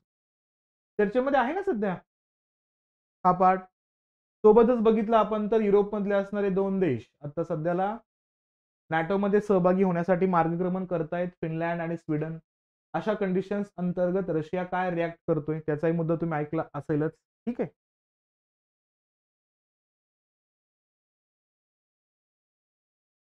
व्हेरी गुड, छान, व्हेरी गुड, छान, गुड. लक्षात काय घ्यायचं, नाव का दिलं, कारण लक्षात घ्यायचं इक्वेडोरच्या वरती असणारा जो काही पार्ट आहे ना, ते पार्ट सगळे आहेत कुठले, तर ते आहेत डेव्हलप्ड कंट्रीज. हे विकसित देश आहेत. सर्वाधिक जास्त इन्व्हॉल्वमेंट या विकसित देशांचं आहे. म्हणून नाव देत असताना सुद्धा नॉर्थ अटलांटिक ट्रीटी ऑर्गनायझेशन याच्यामध्ये येतं. या कन्सेप्टला जर आपल्याला कुठं ना कुठं छेद द्यायचा असेल, अपोज करायचा असेल, तर आपल्याला काय करावं लागेल, या असणाऱ्या ग्लोबल साऊथला हायलाइट करावं लागेल की नाही. मग भारत काय करतोय, त्याला पूर्णतः लीड करण्याचा प्रयत्न करतोय, जेणेकरून या असणाऱ्या ग्लोबल साऊथच्या अँगलनं भारताची असणारी मूळ भूमिका आपल्याला हायलाइट होताना दिसेल. ते इथं लक्षात घेणं गरजेचं असणार आहे. आपल्या या सिलेबसच्या अंतर्गतचा असणारा हा पार्ट असेल, हे इथं लक्षात घ्या. ठीक आहे. म्हणून काय करतोय आपण, कशाला, India and the global south हा सेपरेट सेक्शन आपल्याला या असणाऱ्या सिलेबसमध्ये मांडलेला आहे. नंतर पाहिलं तर काय असेल, India and the global centres of power. कारण पॉवरची थेरी आपण जेव्हा डिस्कस केली ना, मग तेव्हा आपण बघितलं होतं ऍक्च्युअल पॉवर काय आहे. मग जेव्हा आपण निशेबद्दल बोलतो, जर्मन फिलॉसॉफरचा रेफरन्स जेव्हा जेव्हा आणला, तेव्हा जेव्हा जेव्हा नॉलेजला आपण ग्रेड करत होतो, त्या वेळेस आपल्याला पॉवर कशी सेंट्रिक होते, पॉवर कशी वेरीज होते आणि पॉवर कधीच कॉन्स्टंट नसते, या गोष्टींना जेव्हा आपण डिस्कस केलं त्याच अँगलमध्ये आपल्याला या असणाऱ्या पॉवरचा ग्लोबल इपिसेंटर जो आहे किंवा प्रॉपर सेंटर आहे तो कशा पद्धतीने चेंज होत गेलेत आणि त्याच्यामध्ये इंडियाचा रोल कसा आहे आणि तो इंडिया यांच्यासोबत कशा पद्धतीने रिॲक्ट करतोय हे पण बघायचंय. युएसए असेल, युरोपियन युनियन असेल, जापान असेल, चायना असेल, रशिया असेल, या देशांसोबत भारताचं कोलॅबरेशन कसं आहे, जिथं सध्याच्या कंडिशनमध्ये पॉवर सेंट्रिक झोन म्हणून त्यांच्याकडे पाहिलं जातं त्या भागांमध्ये भारत रिॲक्ट होतोय कसा याच्याकडेही लक्ष देणं गरजेचं.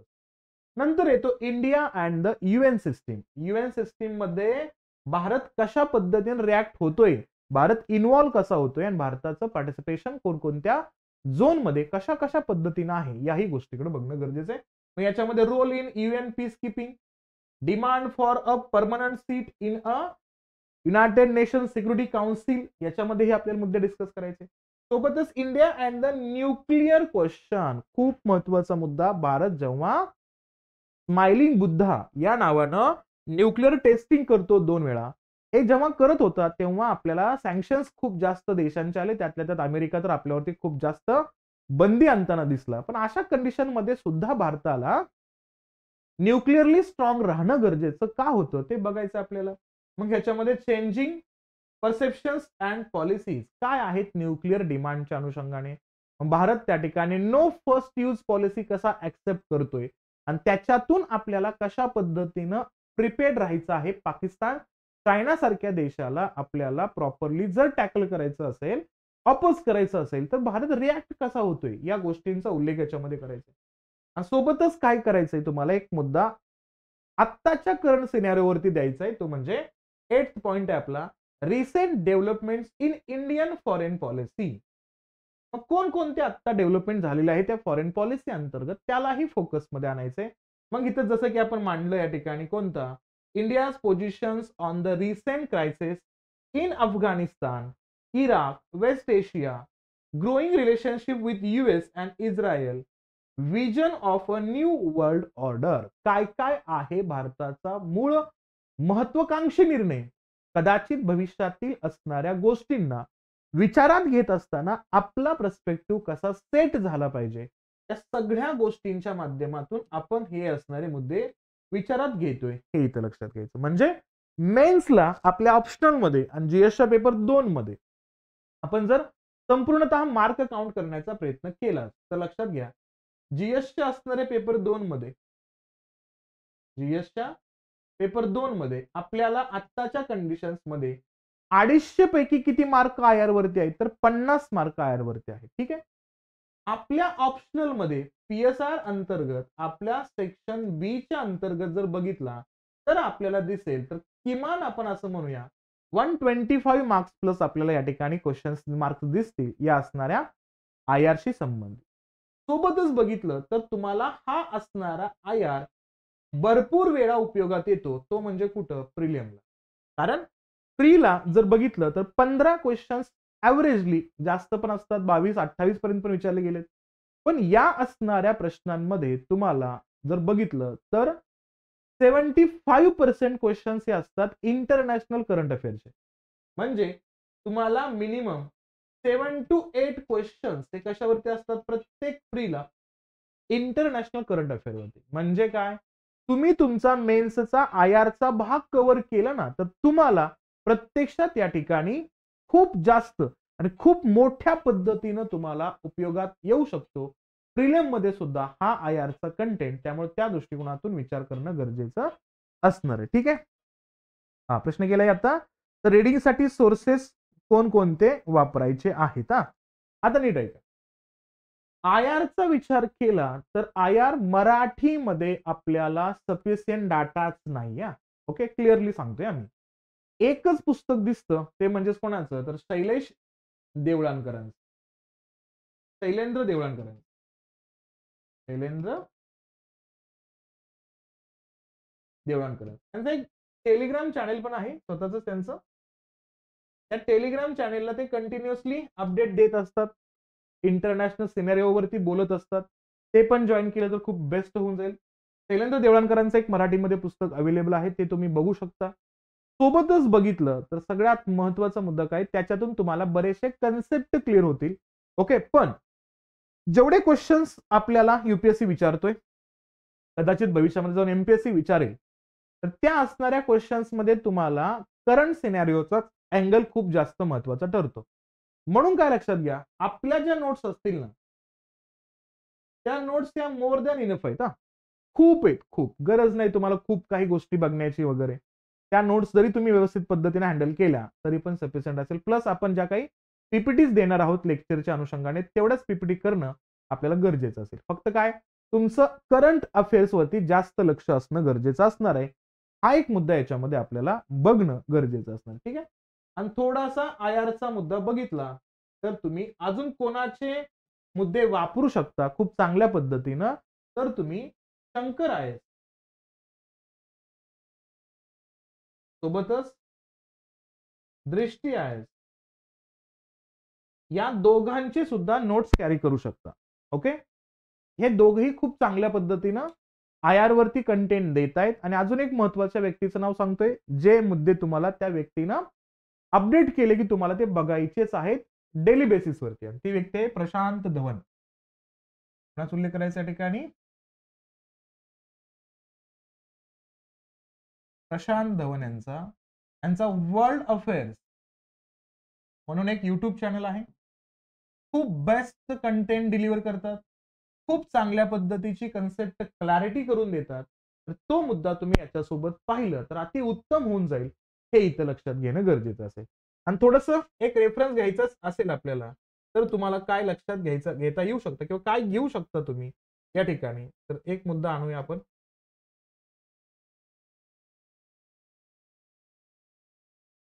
फक्त एक एक एक फक्त बुक तुम्हाला सजेस्ट करतो.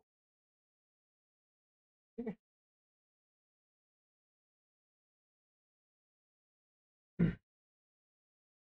म्हणजे ते तुम्हाला जास्तीत जास्त रीड करता येऊ शकतं. कोणते तर हे दोन बुक आहेत, त्यातलं एक तर बुक आता सांगितलं मी कोणतं, शैलेंद्र देवळाणकरांचं पुस्तक आहे आंतरराष्ट्रीय संबंधावरती. हे खूप चांगल्या पद्धतीनं तुम्हाला यूज मध्ये आणता येऊ शकतं. दुसरं आहे त्या ठिकाणी शशी थरूर यांचं असणारं पॅक्स इंडिका. पॅक्स इंडिकेला तुम्हाला थोडासा एक इंटरेस्टिंग वे मध्ये त्यांनी कन्वे केलाय की कशा पद्धतीने इंडियन डिप्लोमॅसी, इंडियन फॉरेन पॉलिसी कशी वर्क होत गेली, तो एक असणारा अँगल याच्यामध्ये खूप चांगल्या पद्धतीने मांडलेला आहे. म्हणजेच इथं काय दिलंय, India and the world of the 21st century. म्हणजे त्यांनी आत्ताच्या झोनमध्ये खूप चांगल्या पद्धतीचे मुद्दे याच्यामध्ये मांडण्याचा प्रयत्न केलाय. एवढे स्टार्टिंगला तुम्ही एवढे बुक्स जरी तुम्ही रीड करण्याचा प्रयत्न केला तरी पण तो सफिशियंट असेल. एक थोडासा अँगल ना आपल्याला या मुद्द्याकडे विचार करायचा. ठीक आहे.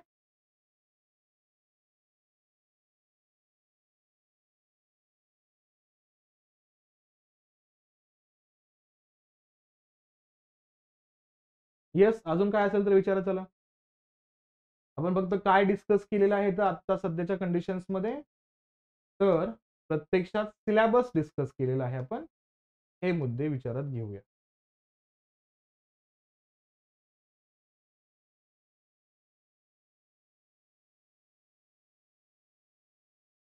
येस, आयडिया आली जनरली आयआर कशा पद्धतीने पाहायचं आहे, कोणकोणते मुद्दे याच्यामध्ये असतील.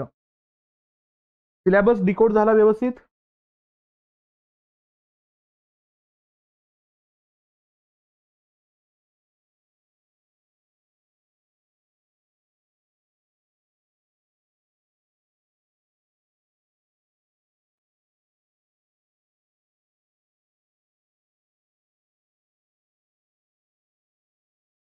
ओके, कनेक्ट करंट अफेअर कसं कनेक्ट करावं, नीट आहे का. लक्षात काय घ्यायचं की जेव्हा जेव्हा करंट कंडिशन्स मध्ये म्हणजे कंटेम्पररी वर्ड अंतर्गत एखादा असणारा इव्हेंट गाजत असेल ना, तर त्यामध्ये इंडियाचा पार्टिसिपेशन कसा आहे, इंडिया कशा पद्धतीनं त्याच्यामध्ये इनॅक्ट होतोय आणि प्रत्यक्षात त्या असणाऱ्या इव्हेंटमध्ये, त्या डिसिजनमध्ये, त्या समिटमध्ये इंडियाचा इन्व्हॉल्वमेंट कुठं कुठं असेल ते सगळे मुद्दे जोडायचे, तो म्हणजे आपला आयआर झाला. सिंपल. म्हणजेच काय, तुम्हाला लक्षात घ्यायचं आपल्या सिलेबस मध्ये जेव्हा आपण हा शब्द बघतो ना, इंडिया अँड द वर्ल्ड, तेव्हाच तुम्हाला लक्षात घ्यायचं न्यूज मध्ये कधीही कोणताही पार्ट त्याच्यामध्ये आला तर तो तुम्हाला याच्यासोबत कनेक्ट करणं गरजेचं आहे. आणि हा कसा कनेक्ट करायचा, तर आपण ह्या संपूर्ण सेशनमध्ये तोच पार्ट घेणार आहोत, की प्रत्यक्षात या असणाऱ्या इंटरनॅशनल रिलेशनच्या सोबत आपण या मुद्द्यांना कसं कनेक्ट करायचंय, कशा पद्धतीने आत्ताचा कंटेम्पररी वर्ल्ड आपल्याला या झोनमध्ये आणायचं आहे, ऍक्टिव्ह करायचंय, जेणेकरून भारताचं पार्टिसिपेशन आपल्याला त्या लेव्हलपर्यंत आपल्याला नेता येऊ शकतो आणि त्याच्यातून आउटकम काय असेल, त्याच्यातून ड्रॉबॅक काय असतील, त्याच्यातून असणारे त्याचे परिणाम काय असतील, या सगळ्या गोष्टींचा आढावा आपण याच्यामध्ये घेणारच आहोत. ठीक आहे. हा, पण तुम्हाला करंट अफेअर जास्त करावं लागणार आहे आणि युपीएससी करताय आणि भविष्यातील एमपीएससी करणार आहात 2025 साठी, तर तुम्हाला डेली बेसिसवरती करंट अफेअर करावंच लागेल. ओके. का? कारण नंतर लोड येणार नाहीये. कारण तुम्ही मंथली करंट अफेअर करत बसाल, तर तुम्हाला तो मंथली करंट अफेअर करणं हे खूप जिकरीचं जाईल. आणि जर तुम्ही त्याच्याहीपेक्षा डेंजर इयरली करंट अफेअर करत असाल, तर ते अजून जास्त भयंकर होऊन जातं. म्हणून डेली बेसिसवरती जास्त नाही, 12-13 कंटेंट चर्चेमध्ये असतात. ते थोड्या पत्त्याने डिस्कस केलं, की तुम्हाला तो मुद्दा एक फार फार तर हाफ एन आवर मध्ये तुम्हाला तो मुद्दा कव्हर करता येऊ शकतो. पण तो टेन्युअर वाढला तर तुम्हाला ते जिकरीचं होऊ शकतं आणि जास्त कालावधीच्या अनुषंगाने तुम्हाला तो मुद्दा द्यावा लागतो, जास्त वेळ द्यावा लागतो. तर तो थोडासा मिनिमाइज करा आणि डेली बेसिसवरती हा असणारा पार्ट त्याच्यामध्ये घेऊ शकतो. ओके. त्यासाठी मी आहेच, माझा डेली बेसिसवरती असणार करंट अफेअरचा पार्ट डेली चालू असतो. आता फक्त मागचा 1 महिना आपण याच असणाऱ्या जानेवारीमध्ये थोडा हार्ड दिला होता. आता परत एकदा तो स्टार्ट होतोय आणि मागचं संपूर्ण वर्षभराचे असणारे करंट अफेअर डेली बेसिसवरती अवेलेबल आहेत. ते तुम्ही चेक करू शकता आपल्याच असणाऱ्या चॅनलवरती. ठीक आहे. म्हणजेच काय, प्रत्यक्षात इथं तुम्हाला एक प्रकारे मदत करण्याचा संदर्भ करंटच्या अँगलनं, आयआरच्या अँगलनं मी 100% करणार आहे आणि आपल्या नोट्स आहेतच अपडेट होणार आहे आणि प्रत्येक करंट अफेअरच्या नोट्स तुम्हाला या आयआरच्या सेशन अंतर्गत कनेक्ट करूनच दिला जाईल, हेही लक्षात घ्या. ठीक आहे. मग काय लक्षात घ्यायचं, प्रीला तर क्वेश्चन्स आहेतच. कसं तर एक थोडासा असणारा व्ह्यू पॉइंट याच्यामध्ये मी मांडतो. काय दिलं बघा, इंटरनॅशनल ज्या काही बँकिंग झोन आहेत का, त्याच्यामध्ये भारताचं पार्टिसिपेशन कसं आहे आणि त्याच्यावरती बेसिक कंटेंट विचारलं बघा. कुठल्या या ठिकाणी rapid financing instruments and a rapid credit facility, हे जे कंटेंट आहेत ना, जे लेंडिंगच्या दृष्टिकोनातून खूप जास्त महत्वाचे बँकिंग सेक्टरमध्ये, तो कोणता बँक यूज करतोय हा क्वेश्चन केला गेला. म्हणजे आयआरच आहे ना. जेव्हा तुम्ही रिजनल आणि इंटरनॅशनल ग्रुप बघता, त्या ग्रुप सोबत कनेक्टेड असणारे बँक सिस्टीम बघता, जसं एशियन डेव्हलपमेंट बँक असेल, वर्ल्ड बँक असेल, वर्ल्ड बँकचा इन्व्हॉल्वमेंट ज्या ज्या ग्रुपमध्ये असेल ते असेल, त्यामुळे तुम्हाला याचा फ्रेमवर्क कळणारच आहे. याच्यामुळे लक्षात घ्यायचं, आयआर जेवढं स्ट्रॉंग कराल तेवढं तुम्हाला फायदा मेन्सला होणारच आहे, प्रीला सुद्धा होणार आहे, हे लक्षात घ्यायचं. जसं आरबीआयचा असणार मुद्दा, आरबीआयचा जरी विचारलं याच्यामध्ये, तरी तिथे विचारत असताना युएसए आणि युरोपियन युनियन सोबतचा असणारा जो काही कंटेंट आहे का, त्याच्यासोबत कोलॅबोरेशन करून डॉलरच्या फ्रेमवर्क वरती प्रश्न केला. इथं कशावरती, G20च्या असणाऱ्या कॉमन फ्रेमवर्क वरती प्रश्न केला गेला. इथं बघितलं तर काय बघतो आपण या ठिकाणी, की आफ्रिकांमध्ये असणारा जो पूर्णतः ड्राय झालेला आहे, तो डेझर्ट कोणता आहे, ओशनिक पार्ट ज्याच्यामध्ये येतो, जो लेक होता, जो ड्राय झाला आणि त्याच्यावरती डायरेक्टली फॅक्च्युअल पॉईंटच्या अनुषंगाने क्वेश्चन केला गेला. सोबतच प्रश्न असा केला गेला, की कोणते असणार, अफगाणिस्तान चर्चेमध्ये होता, तर अफगाणिस्तान कोणकोणत्या देशाला बॉर्डर त्या ठिकाणी जॉईंट आहे, त्यावरती क्वेश्चन केले गेले. मग सेंट्रल एशियाच्या देशांची नावं दिली त्या ठिकाणी, अझरबैजान आहे, किर्गिझिस्तान आहे, सोबत उल्लेख केला ताजिकिस्तान आहे, तुर्कमेनिस्तान आहे, उझबेकिस्तान आहे, हे उल्लेख चर्चेमध्ये होते म्हणून प्रश्न करण्यात आला. सोबतच बघितलं तर क्लायमेट ऍक्शन ट्रॅकरच्या अनुषंगाने जगभरामध्ये संस्था ज्या आहेत का, ते काम कसं करतायत त्याच्यावरती आणलं. परत आला एशियन इन्फ्रास्ट्रक्चर इन्व्हेस्टमेंट बँकेचा मुद्दा याच्यामध्ये चर्चेमध्ये आला. नंतर बघतो व्हिएतनाम चर्चेमध्ये होता, तर व्हिएतनामवरती प्रश्न केला गेला होता आपल्या प्रीच्या अंतर्गत. युनायटेड नेशन्स मध्ये असणाऱ्या कमिटीवरती क्वेश्चन केला गेला होता प्रीच्या अंतर्गत. याच युनायटेड नेशनच्या जनरल असेंब्लीवरती प्रश्न केला गेला. सोबतच केनियामधल्या असणाऱ्या एथनिकल ग्रुपवरती क्वेश्चन केला गेला. तो म्हणजे कुठल्या ठिकाणी, इथं तो होता बिदी कम्युनिटीच्या बद्दल त्या ठिकाणी. हा एक महत्वाचा मुद्दा रेफ्युजी सेटलमेंट बद्दलचा असणारा निर्णय त्या ठिकाणी चर्चेमध्ये होता, त्याच्यावरती क्वेश्चन केला गेला. नंतर जर बघितलं आपण त्या ठिकाणी, तर तुर्किक स्टेट कोणकोणते आहेत त्याच्यावरती आपल्याला या ठिकाणी क्वेश्चन करण्यात आला. नंतर काय, तर युनायटेड नेशनचा जो कन्व्हेन्शन आहे ना, कशावरती, लॉ ऑफ सी, समुद्रावरती असणाऱ्या कायद्यांच्या अनुषंगाने जे मुद्दे आहेत त्याच्यावरती क्वेश्चन्स. म्हणजे काय लक्षात घ्यायचं, प्रिलियमला तुम्हाला क्वेश्चन्स इझी कधी होणार आहेत, जेव्हा तुमचा हा आपला आयआर स्ट्रॉंग होईल. म्हणून लक्षात घ्यायचं, पीएसआयआर जो विद्यार्थी ऑप्शनल चूज करतो ना, त्याला इतका जास्त बेनिफिट मिळतो की तो ओव्हरलॅप प्रत्येक ठिकाणी प्रत्येक सब्जेक्टच्या अंतर्गत या मुद्द्याला घेऊन करू शकतो. त्यामुळे हा पाठ तुमच्या सोबत असणं हे खूप जास्त गरजेचं आहे. हे इथं लक्षात घेणं गरजेचं आहे. आता मी तुम्हाला एक मुद्दा दाखवतो, म्हणजे अजून जास्त क्लॅरिटी मिळून जाईल की का महत्व आहे आयआरचं आणि आपल्या ऑप्शनल. नीट आहे का काय बघा. 2015च्या अगोदर जिथं सीसॅट क्वालिफाईंग नव्हता, म्हणजे सीसॅटचे मार्क तुमच्या मेन्ससाठी काउंट केले जात होते, क्वालिफाईंग साठी काउंट केले जात होते. 2015ची पहिली एक्झाम आहे जिथं सीसॅट क्वालिफाईंग झाला. जेव्हा सीसॅट क्वालिफाईंग झाला ना, यूपीएससी साठी बोलतोय मी, तेव्हा तुम्हाला दिसेल करंट अफेअर वरती क्वेश्चनची संख्या किती झाली हो? 22 झाली. बघा, अगोदर किती असायचे क्वेश्चन? कधी कधी 0 होते, कधी 1 होता, कधी 8 होते, कधी 13 होते, आणि डायरेक्टली झाले किती? 22. त्याच्या नेक्स्ट इयरला तर डायरेक्टली 27 झाले.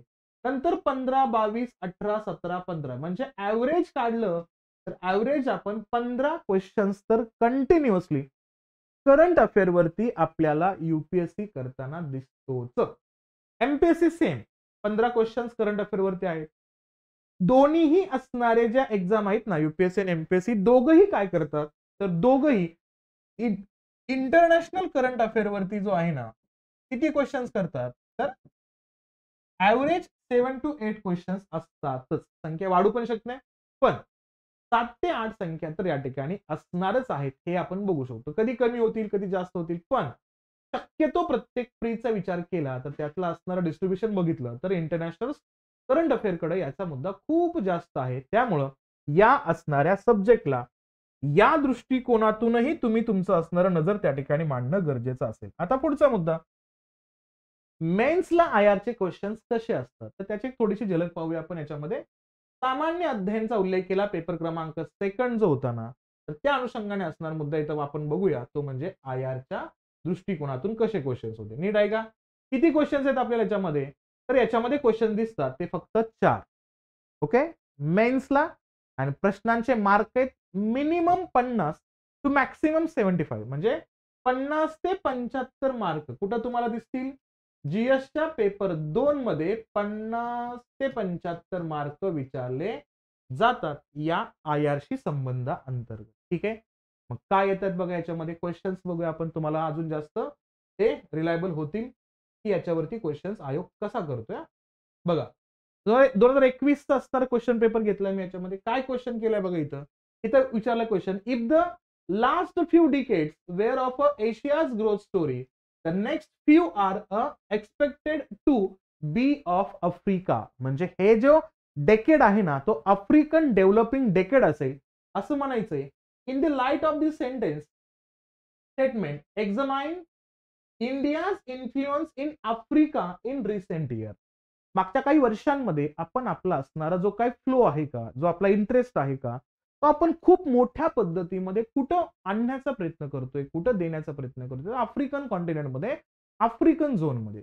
त्याच्यावरती आपल्याला कमेंट करायचं, एक्झामाइन करायचंय. एक्झॅक्टली एक्झामाइन करत असताना आपल्याला काय करणं गरजेचं आहे की भारत कुठं कुठं कसा पॉझिटिव्ह निगेटिव्ह दोन्ही अस्पेक्टनं बोलणं गरजेचं आहे. त्याच्यावरती क्वेश्चन केला गेला. किती मार्काला होता? 10 मार्काला.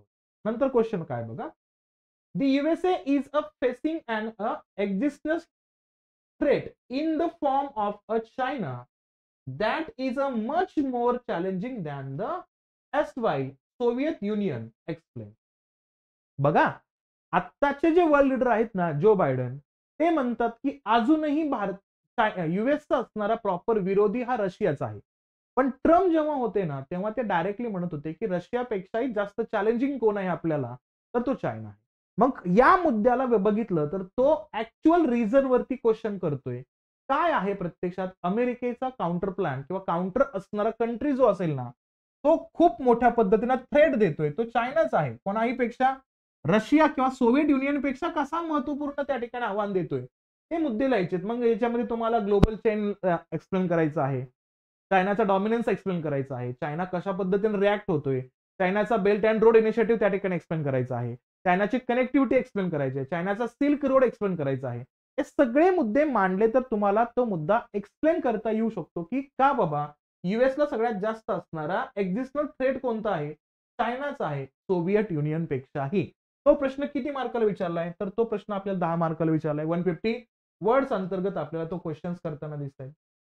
नंतर पाहिलं क्रिटिकली एक्झामाइन. लक्षात घ्यायचं, क्रिटिकली एक्झामाइन जेव्हा जेव्हा आलं जातं तेव्हा आपल्याला दोन्ही पॉईंट लिहिणं गरजेचं असेल, positive negative. Critically examine the aims and the objective of SCO. What importance does it hold for India. मग प्रश्न केला गेला शांघाय कोऑपरेशन ऑर्गनायझेशन. याच ऑर्गनायझेशनच्या इंटरनॅशनल समिटला 2023 मध्ये भारतानं होस्ट केलं होतं.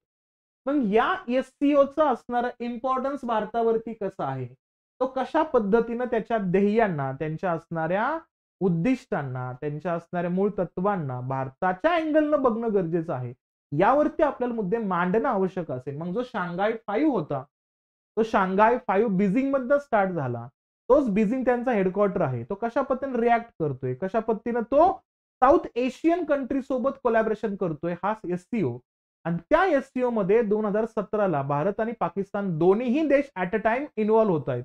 त्याच्यामध्ये भारताचा इम्पॉर्टन्स कसा आहे हे मुद्दे मेन्शन करणं गरजेचं होतं. किती मार्कांना विचारलंय, 15 मार्कांना. किती शब्द आहे तो, 250 वर्ड्स आहे. सोबत कशावर प्रश्न विचारलाय, अकूज वरती प्रश्न विचारलाय. ओके, म्हणजेच कोण असेल या ठिकाणी, ऑस्ट्रेलिया, युके, युएस हा ग्रुप. जसा क्वाड मध्ये आपण बघतो ना, क्वाड मध्ये कोण आहे, ऑस्ट्रेलिया आहे, जपान आहे, युएस आहे, आपला भारत आहे. हा एक नंतर सेकंड पद्धतीचा असणारा ग्रुप तयार होताना दिसतोय अकूज. जसा आपला I2 U2 चा असणारा दुसरा क्वाड आपण अभ्यासतो, तसाच हा प्रश्न इथं केला गेला. Newly tri nations partnership AUKUS is aimed at a countering China's ambitions in the Indo-Pacific region. Is it going to supersede the existing partnerships in the region? Discuss the strength and impact of AUKUS in the present scenario. सगळ्यात महत्वाचा मुद्दा आपल्या लक्षात घ्यायचं, Indo Pacific झोनच्या अंतर्गत चायनाचा dominance जो वाढत चाललेला होता त्याला काउंटर अटॅक करण्यासाठीच हा ग्रुप तयार होतोय का, साऊथ चायना सीच्या अँगलनं, पॅसिफिक ओशनच्या अँगलनं आणि इंडियन पर्स्पेक्टिव्हनं आपल्याला हा मुद्दा लिहायचा होता. आणि हे लिहित असताना किती मार्कांना लिहायचं आहे, 15 मार्काला. 15 आणि 15 30 आणि पलीकडचे 20 असे किती मार्क, 50 मार्काचा असणारा मुद्दा या आयाच्या अंतर्गत आपल्याला जीएस 2 मध्ये विचारला. आणि थोडासा आपण ऑप्शनल बद्दल बोलायचं असेल तर या ऑप्शनल मध्ये जर आपल्याला या ठिकाणी यायचं असेल, पहिल्यांदा तर आपल्याला कंपॅरेटिव्ह पॉलिटिक्स दिसतोय. या कंपॅरेटिव्ह पॉलिटिक्स सोबत पण तुम्हाला बऱ्याच अंशी थोडासा इंटरनॅशनल अँगल सुद्धा दिसतो. क्वेश्चन्स बघूया, म्हणजे तुम्हाला पेपर 1 चा फायदा किती होऊ शकतो हे पण तुम्हाला दिसून येईल. बघा क्वेश्चन काय दिलाय, answer the following in about the 150 words each. कितीला असेल, 10 मार्काला एक क्वेश्चन दिलाय. काय बघा, discuss the political economy approach to the comparative analysis of politics. म्हणजे कोर आयडियोलॉजी वरती आणि कोर कन्सेप्ट वरती क्वेश्चन केला गेला कंपॅरेटिव्ह पॉलिटिक्स वरती.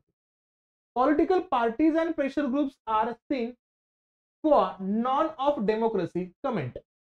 प्रत्यक्षात या असणाऱ्या डेमोक्रेटिक व्हॅल्यूज बद्दल आणि त्या व्हॅल्यूज डिस्क्राईब करत असताना पॉलिटिकल पार्टीज आणि प्रेशर ग्रुप्स बद्दल क्वेश्चन डायरेक्टली केला गेला. याच्यामध्ये काही खूप वेगळ्या पद्धतीचं कंटेंट आणलाय का नाही, तर स्ट्रेट फॉरवर्ड क्वेश्चन आहे 10 मार्कांना. पुढे काय, Marxist approach to the study of international relations has lost its a relevance in the post cold war era comment.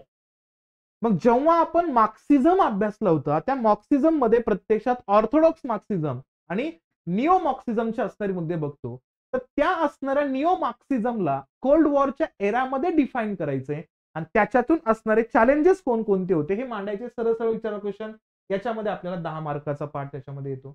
नंतर काय दिलंय बघा, what measures have been undertaken by the United Nations for its reforms. म्हणजे international organisation वरती question केला गेला आणि त्यांनी आता कोणकोणते असणारे डिसिजन्स घेतलेत किंवा स्वतःला त्या ठिकाणी कोणकोणत्या उपाया अंतर्गत मांडतायत हे मुद्दे चेंज करण्यासाठी. परत एकदा स्ट्रेट फॉरवर्ड क्वेश्चन आहे 10 मार्कांच्या अनुषंगाने. पुढे काय बघा, discuss the 5 proposal made by India in the recent COP26 conference held in Glasgow. COP26च्या असणाऱ्या ग्लासगोच्या इव्हेंटमध्ये भारतानं जे काही 5 प्रपोजल मांडले गेले, खूप महत्वपूर्ण संकेताच्या अनुषंगाने मुद्दे मांडले होते, ज्याला आपण पंचप्राण म्हणतो, तर ती भूमिका कशा पद्धतीने हायलाइट केली गेली त्याच्यावरती डायरेक्टली परत एकदा स्ट्रेट फॉरवर्ड क्वेश्चन्स याच्या अंतर्गत गेला गेला. ठीक आहे. दुसरं काय बघा, याच्यामध्ये what is the complex interdependence, discuss the role of transnational actors in the international system. परत एकदा, आंतरराष्ट्रीय संरचनेमध्ये भूमिका कशा पद्धतीनं बदलतायत आणि त्याच्यामध्ये कशा पद्धतीनं गोष्टी एकमेकांवरती अवलंबून आहेत आणि तो जटिल पद्धतीमध्ये अवलंबून आहेत, त्या गोष्टींना हायलाइट करायचे. म्हणजे आपण जे शिकणार आहोत ना पार्ट, त्याचाच अँगल याच्यामध्ये देण्याचा प्रयत्न केला. सोबत बघितलं तर काय क्वेश्चन दिले बघा. Critically examine the decline of United States of America as a hegemony and its implementation किंवा implications for the changing international political order. 15 मार्काला क्वेश्चन विचारला गेलाय. आणि कशावरती विचारलाय की युएस आता स्वतःची असणारे हेजेमनी लॉस करताना दिसतोय का. म्हणजे परत तुम्हाला इंटरनॅशनल करंट अफेअरचाच अँगल याच्यामध्ये जोडताना दिसतायत. म्हणजे काय, तुम्ही तुमच्या असणाऱ्या आयआरला योग्य पद्धतीनं कन्वे केला, त्याच्यातले असणारे झोन क्लिअर करण्याचे प्रयत्न केले आणि तो मुद्दा आत्ताच्या सिनेरिया सोबत जोडला तर असे मार्क तुम्ही आरामात घेता त्या ठिकाणी. म्हणजे तुम्हाला काउंट करायचे 100 125 प्लस मार्क सुद्धा होत आहे त्या पेपर सेकंडच्या अंतर्गत, जे डायरेक्टली तुम्हाला आयआरशी कनेक्टेड दिसतात त्या ठिकाणी. तर modernisation thesis asserts that the influence breeds stable democracy. How do you explain the success of India being the world's largest democracy as an exceptional case? जगभरामध्ये जास्त लोकसंख्या असताना सुद्धा देशामध्ये लोकशाहीची भूमिका कशा पद्धतीने सेट झाली आणि त्यामध्ये भारत कशा पद्धतीने यशस्वी झाला, याच असणाऱ्या लोकशाहीच्या मार्गाच्या अनुषंगाने तो मुद्दा मांडलायचा आहे. पण तो थेरॉटिकल अँगलनं मांडायचा आहे. कंपॅरेटिव्ह पॉलिटिक्सच्या अंतर्गत हा क्वेश्चन होता. Explain the success of ASEAN. बघा, ASEAN as a regional organisation. म्हणजे तुम्हाला याच्यामध्ये त्यांचा ट्रेड, त्यांचा ट्रान्स, त्यांचं स्ट्रक्चर, त्यांचा असणारा सगळ्यात महत्वाचा मुद्दा मॅन्युफॅक्चरिंग हब, त्यांचा असणारा सगळ्यात महत्वाचं म्हणजे काय बेसिक इन्फ्रास्ट्रक्चर, या सगळ्याबद्दल बोलायचे. त्यांची असणारी जी काय रिजनल कनेक्टिव्हिटी आहे त्याबद्दल बोलायचे. त्यांच्या असणाऱ्या ट्रेड अँड ट्रान्स बद्दल बोलत असताना ओशनिक कनेक्टिव्हिटी बद्दल बोलायचे. मग तो सगळा सक्सेसफुल पार्ट आपल्याला त्या ठिकाणी मांडायचा. त्यावेळेस चर्चेमध्ये होता Brexit. Explain India's relations with the European union in the context of Brexit. मग ब्रिटन जेव्हा या युरोपियन युनियन मधनं बाहेर पडला, त्याच्यावरती प्रश्न विचारलाय भारताचं युरोपियन युनियन सोबतचं कोलॅबरेशन कसं आहे, तर ते आपल्याला एक्सप्लेन करायचं. स्ट्रेट फॉरवर्ड क्वेश्चन आहे. तरी पण बघा, हा जर बघितलं मगाचा असणारा जो काही आपल्याला मुद्दा दिसला तो म्हणजे इंडियन डेमोक्रेसी बद्दल, तो 20 मार्काला होता. बाकीचे क्वेश्चन्स आपल्याला 15-15 मार्काला दिसतात. म्हणजे तुम्हाला या असणाऱ्या पेपर सेकंडच्या अंतर्गत खूप जास्त महत्व, जरी कंपॅरेटिव्ह पॉलिटिक्स असेल तरीही आयआरच्याच अँगलनं बघणं गरजेचं असणार आहे. आता प्रॉपर सेक्शन बी जो आहे ना, याच्यामध्ये तुम्हाला प्रॉपर आयआर दिसेल. कसा, नीट आहे का. क्वेश्चन बघा, इथं काय दिले, इथं तुम्हाला लिहायचे 150 वर्ड्स मध्ये असणारे क्वेश्चन लिहायचे, 5 लिहायचे, 10 मार्काला 50 मार्काचे असणारे क्वेश्चन्स याच्यामध्ये असतील. काय बघा, इथं क्वेश्चन बघा, डायरेक्ट लिहा.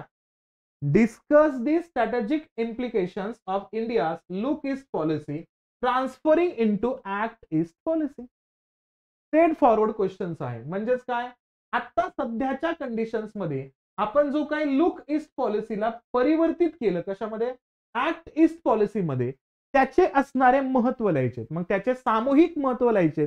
कशा पद्धतीनं तो मुद्दा मांडला गेला, खरंच गरजेचं होतं का, त्यातून भारत काय काय साध्य करतोय, हे स्ट्रेट फॉरवर्ड लिहायचे. परत आयआरचाच कंटेंट आहे. पुढचं बघा, explain the philosophical foundations of India's foreign policy. आता लिहायचं आपल्याला फिलॉसॉफिकल झोन मध्ये लिहायचं आपल्याला. म्हणजे कुठं ना कुठं आपल्याला काय लिहायचं या ठिकाणी, प्रत्यक्षात वेगवेगळ्या विचारवंतांच्या दृष्टिकोनातून भारताची फिलॉसॉफिकल किंवा भारताची असणारी फॉरेन पॉलिसी कशी सेट होत गेली ते लिहायचंय. म्हणजे भारताचा प्रवास लिहायचंय विचारवंतांच्या दृष्टिकोनातून. तो मुद्दा आपण ऑलरेडी थिंकर्सच्या अनुषंगाने बघितलाय, तो फक्त आयआर मध्ये को रिलेट करत जायचंय, हे लक्षात घ्यायचं. नंतर पाहिलं, explain India's position in the waiver of a intellectual property rights on COVID-19 vaccine in WTO. आपण ज्या पद्धतीनं वर्ल्ड ट्रेड ऑर्गनायझेशनच्या अंतर्गत आपण पेटंट रजिस्टर न करता आपला वॅक्सिन जो आहे का, वॅक्सिनचा फॉर्म्युला जगभरामध्ये प्रसारित केला, जेणेकरून तिथं त्या ठिकाणी स्मॉल कंट्रीज आहेत किंवा जे अंडर डेव्हलपिंग कंट्रीज असतील त्या देशांमध्ये सुद्धा ह्या वॅक्सिन्स प्रोव्हाइड झाल्या पाहिजेत, त्यांनी मॅन्युफॅक्चर केलं पाहिजे. त्याबद्दल भारताचा जो रोल होता का, तो मांडायचा होता आपल्याला. सोबत पाहिलं तर कॉड आहे, write about the growing significance of the Quad. Quad कशा पद्धतीनं हायलाइट होतोय त्या मुद्द्यांवरती आपल्याला क्वेश्चन्स करताना दिसत आहेत. आणि 5वा मुद्दा म्हणजे एक्स्ट्रा 6वा क्वेश्चन आहे, पण त्या अनुषंगाने काय असेल त्या ठिकाणी बघा. How does the recent takeover of Afghanistan by Taliban impact India strategic interest. म्हणजे परत जो मुद्दा गाजतोय चर्चेमध्ये होता, अफगाणिस्तानच्या अनुषंगाने तालिबान जेव्हा त्या ठिकाणी पूर्णतः अफगाणिस्तानवरती स्वतःचं ऍडमिनिस्ट्रेशन त्या ठिकाणी कंट्रोलमध्ये आणतो, अशा कंडिशन्स मध्ये आपल्याला क्वेश्चन केला गेला, त्याचा इम्पॅक्ट भारतावरती कसा असेल, भारताच्या इंटरेस्ट वरती कसा असेल, तो मुद्दा याच्यामध्ये दिसतो आपल्याला. तर बाकीचे क्वेश्चन्स बघा, तुम्हाला अजून जास्त महत्व कळेल की आयआर कोणत्या एक्सट्रीम पर्यंत आपल्याला जाऊन बघणं गरजेचं असणार आहे. लक्षात घ्यायचं. मग how do the constituent states influence the foreign policy making process in India. सगळ्यात महत्वाचा मुद्दा इथं सांगितलेला आहे. काय मुद्दा या ठिकाणी, की आपल्या भारतामध्ये असणारे घटक राज्य जे आहेत का, ते घटक राज्य भारताच्या असणाऱ्या परराष्ट्रीय नीतीबद्दल कशा पद्धतीने प्रभाव टाकतायत आणि या प्रक्रियेमध्ये सहभागी होत आहेत, यावरती लिहायचंय आपल्याला. आणि तिथं बघत असताना आर्टिकल नंबर 15, पण इथं रेफरन्स तुम्हाला इंडियन कॉन्स्टिट्यूशनचा सुद्धा घेणं गरजेचं असेल. नंतर येतो कुठला, examine the evolution of India's role in the global nuclear order. खूप महत्वाचा मुद्दा. या ग्लोबल न्यूक्लिअर ऑर्डर मध्ये भारत कशा पद्धतीनं आपली भूमिका बजावतोय ते लिहायचंय आपल्याला. किती मार्कांच्या अनुषंगाने, 15 मार्काच्या अंतर्गत. पुढे काय हो, relations between India and Russia are rooted in history, mutual trust and mutually beneficial cooperation discuss. आला का परत वर्ल्ड हिस्ट्रीचा मुद्दा. जोपर्यंत तुम्ही इंडिया रशियाच्या असणाऱ्या कोरिलेशनच्या हिस्टॉरिकल बॅकग्राऊंड बद्दल अभ्यास नाही करणार, तोपर्यंत तुम्हाला असे प्रश्न उत्तर देताच येणार नाही ना. किती मार्काला आहे बघा, 20 मार्काला क्वेश्चन आहे. तर 20 मार्काचा क्वेश्चन असेल तर तुम्हाला मिनिमम 3 पेजेस आन्सर लिहायचंय. असं लिहित असताना तुम्हाला काय काय करणं किंवा काय काय बघणं गरजेचं आहे. स्वातंत्र्यानंतरची भूमिका तर लिहावी लागेलच, पण स्वातंत्र्याच्या अगोदर कशा पद्धतीनं कोरिलेशन्स होते, रशियन एम्पायर कशा पद्धतीनं सेट होत होता, याचाही थोडासा अँगल इंट्रोडक्शन मध्ये मांडणं. आणि मग त्याच्यामध्ये रशियाचा असणारा जो काही थ्रेट होता तो युएसएच्या अनुषंगाने होता आणि त्याला भारत कशा पद्धतीने मदत करत होता, जेणेकरून रशिया त्या ठिकाणी सेल्फ इंटरेस्ट किंवा नेशन्स इंटरेस्टच्या माध्यमातून तो भारताला कनेक्ट झाला, ते पण मानणं गरजेचं आहे की रशिया खूप काही एवढा तो त्या ठिकाणी परोपकारी नाहीये, तो भारताचं कल्याण व्हावं म्हणून तो आपल्यासोबत जोडला जातोय, पण याच्या पाठीमागे त्याच्या स्वतःच्या देशाचा असणारा स्वार्थ किंवा त्यांचा असणारा पहिल्यांदा मूळ भाव आणि स्वतःच्या देशाचा विकास हा महत्वपूर्ण मुद्दा होता. इथं इंडिया नेशन फर्स्ट अनुषंगाने भारतानं काय रोल परफॉर्म केला हे पण मांडायचे. सोबत discuss the sustainable development goals as set bye the United nations. बघा, संस्था जे तुम्ही जीएसच्या पेपर 3 मध्ये पण बघणार आहात इकॉनॉमिक्सचा अँगल घेऊन, तर तो सस्टेनेबल डेव्हलपमेंट गोल्स हे डायरेक्टली विचारले आपल्या ऑप्शनल मध्ये. बघा पुढे, identify the drivers of India's new interest in Africa. आफ्रिकेमध्ये बघा प्रश्न कसा लक्षात घ्यायचा, जीएसच्या पेपर 2 मध्ये सुद्धा आफ्रिकेवरती क्वेश्चन आहे, ऑप्शनलच्या पेपर मध्ये सुद्धा आफ्रिकेच्या इंटरेस्ट वरती क्वेश्चन आहे. तिथं आफ्रिकेच्या डिकेड वरती प्रश्न विचारला, तिथं डायरेक्टली आफ्रिकेसोबतच्या भारताच्या इंटरेस्ट वरती क्वेश्चन केला गेलाय. म्हणजे ज्या स्पेसिफिक इयरला एखादा इश्यू खूप गाजतो त्याच्यावरती क्वेश्चन्स आपल्याला नक्कीच असतो, हे इथं याच्यावरनं कळतो, हे इथं लक्षात घ्यायचं. ठीक आहे, मला आजचं सेशन हे फक्त डिस्कसच करायचं होतं की तुम्हाला कोणत्या लेवल पर्यंत जाऊन या असणाऱ्या आयआर कडे बघायचं आहे, आयआर चे मुद्दे आयडेंटिफाय करायचे आहेत, तो एक मेन मुद्दा मला याच्यामध्ये आणायचा होता. ठीक आहे, आता सोबत काय लक्षात घ्यायचंय तुम्हाला, याच्यामध्ये मी तुम्हाला युपीएससीच्या अंतर्गत एक थोडंसं 2011-12 पासून जेवढे क्वेश्चन्स आयआरशी संबंधित होते जीएसच्या पेपर 2 मध्ये ते पण मी टाकून दिलेत. म्हणजे तुम्ही तर थोडंसं काय करू शकता, आन्सर रायटिंगची प्रॅक्टिस जेव्हा तुम्ही कराल त्यावेळेस ते मुद्दे मांडायचे. ऑप्शनलच्या अंतर्गत सुद्धा तुम्हाला हे मुद्दे लिहून काढायचे आहेत. एक पीवायक्यूच्या अनुषंगाने क्वेश्चन सिरीज मांडलेली आहे, फक्त बघा 2013 पासून दिलेत. मी अजून 2 ऍड करेन, 11-12चं पण ऍड करेन, ते पण देईन. 2013ला आयआर वरती 7 क्वेश्चन्स होते बघा, म्हणजे ही मार्क झाले 75 मार्कापर्यंत गेले.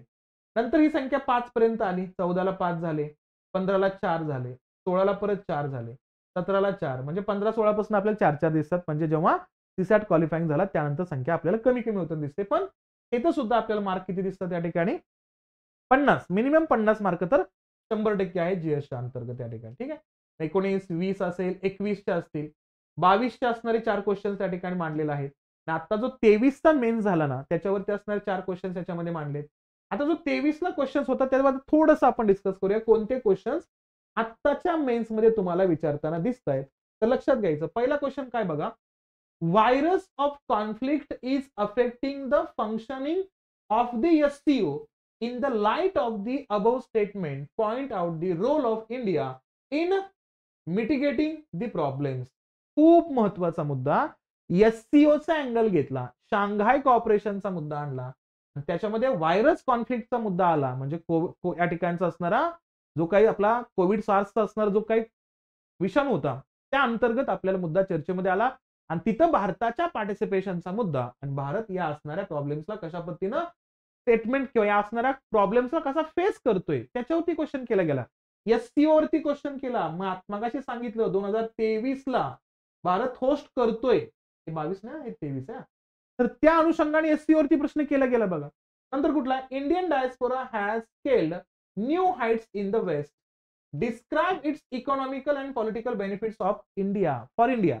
परत आला इंडियन डायस्पोरा. भारतीय लोक जे भारतीय मूळ भारतीय आहे तिथं जाऊन जे बसलेले आहे तिथलं नागरिकत्व घेतलेलं आहे. आपले बाबा PM साहेब ज्या वेळेस वेस्टर्न कंट्रीजमध्ये किंवा कुठल्याही देशात जातात तेव्हा ते एक मीटिंग ठेवतात, एक सभा ठेवतात इंडियन डायस्पोरासाठी.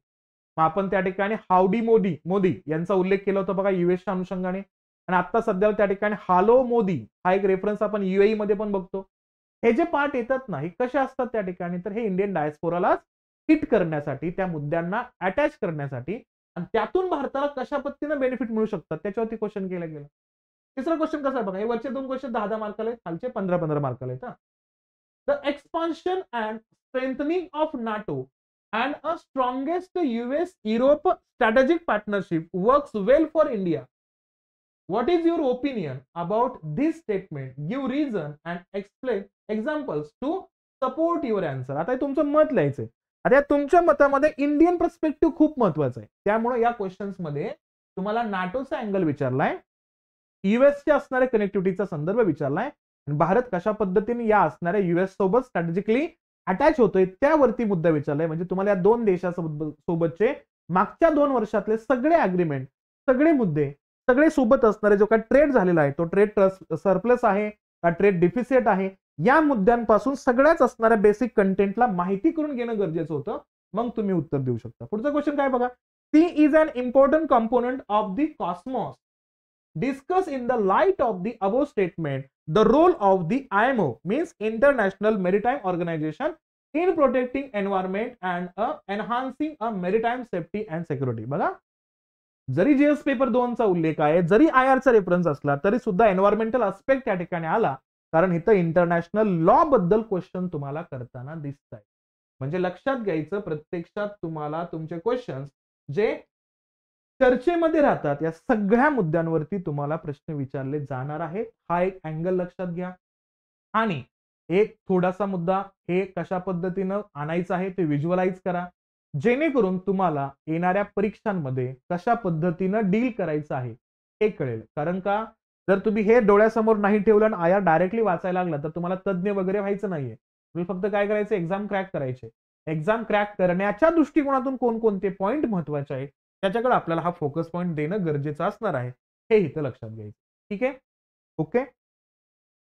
समजलं का हा इंट्रोचा पार्ट तुम्हाला काय आहे काय नाही, IRचा पार्ट. मग आपण नेक्स्ट सेशनला स्टार्ट करूया, आपल्या इंडियन फॉरेन पॉलिसीला डिस्कस करूया आणि मग इंडियाज नेबरिंग कंट्रीज बद्दल आपण डिस्कशनला स्टार्ट करूया. चालेल. यस, समजलं का मला सांगा.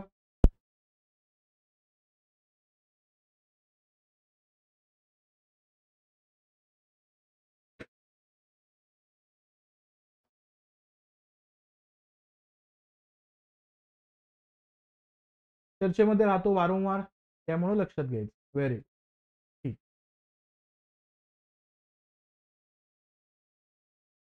आणि काय करा फक्त आता जो मी 2023चा जे 4 क्वेश्चन्स मांडले ना त्यातला एक क्वेश्चन्स मला लिहून तुम्ही पाठवून द्या. बघूया तुम्हाला काय तुमचं असणार IR आतापर्यंत क्लिअर झालाय, कशा पद्धतीचे मुद्दे तुम्हाला माहिती आहेत ते मला लिहून पाठवा. जसं आपण बघूया मग. ठीक आहे. उद्या स्टार्ट करूया आपण आजचं असणारं सेशन.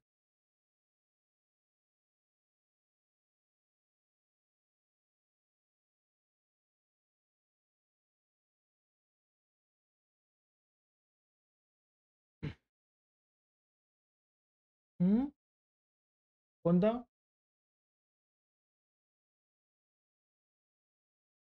ओके.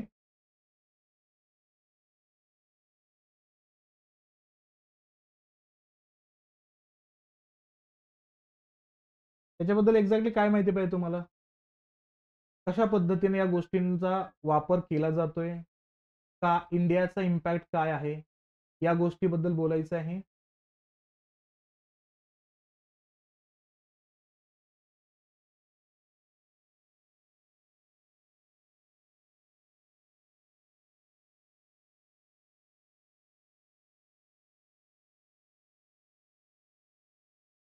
ओके. ओके.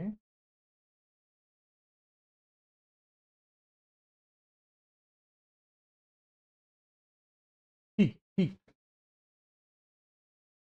हां, ओके. चालेल. ठीक आहे. नीट ऐका.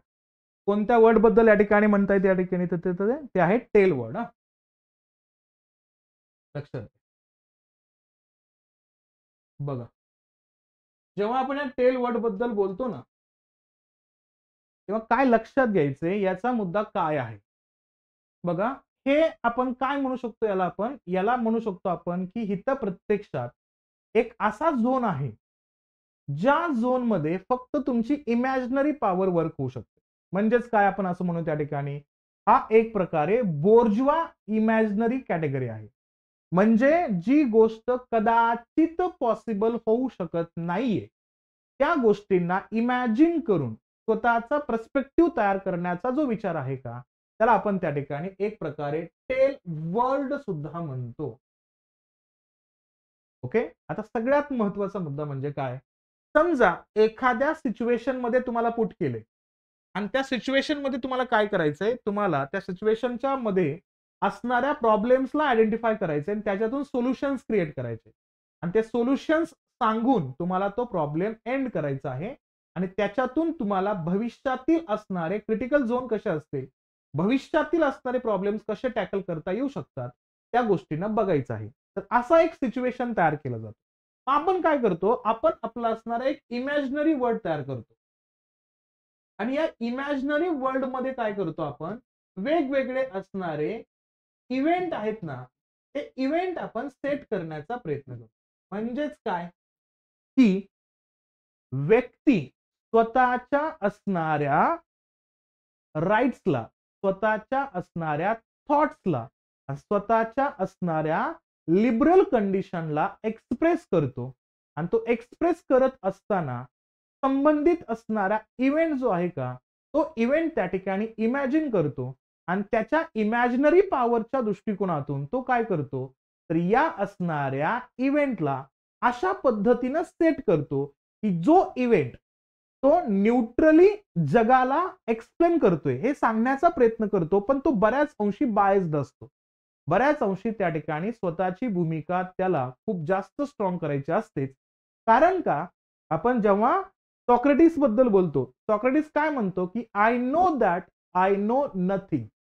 म्हणजे जेव्हा एखाद्या डिबेटमध्ये, डेलिगेशनमध्ये मला पार्टिसिपेशन घ्यायचं असेल, तेव्हा माझ्या मनामध्ये ही क्लॅरिटी असली पाहिजे, की मला एखादी गोष्ट माहिती नाहीये.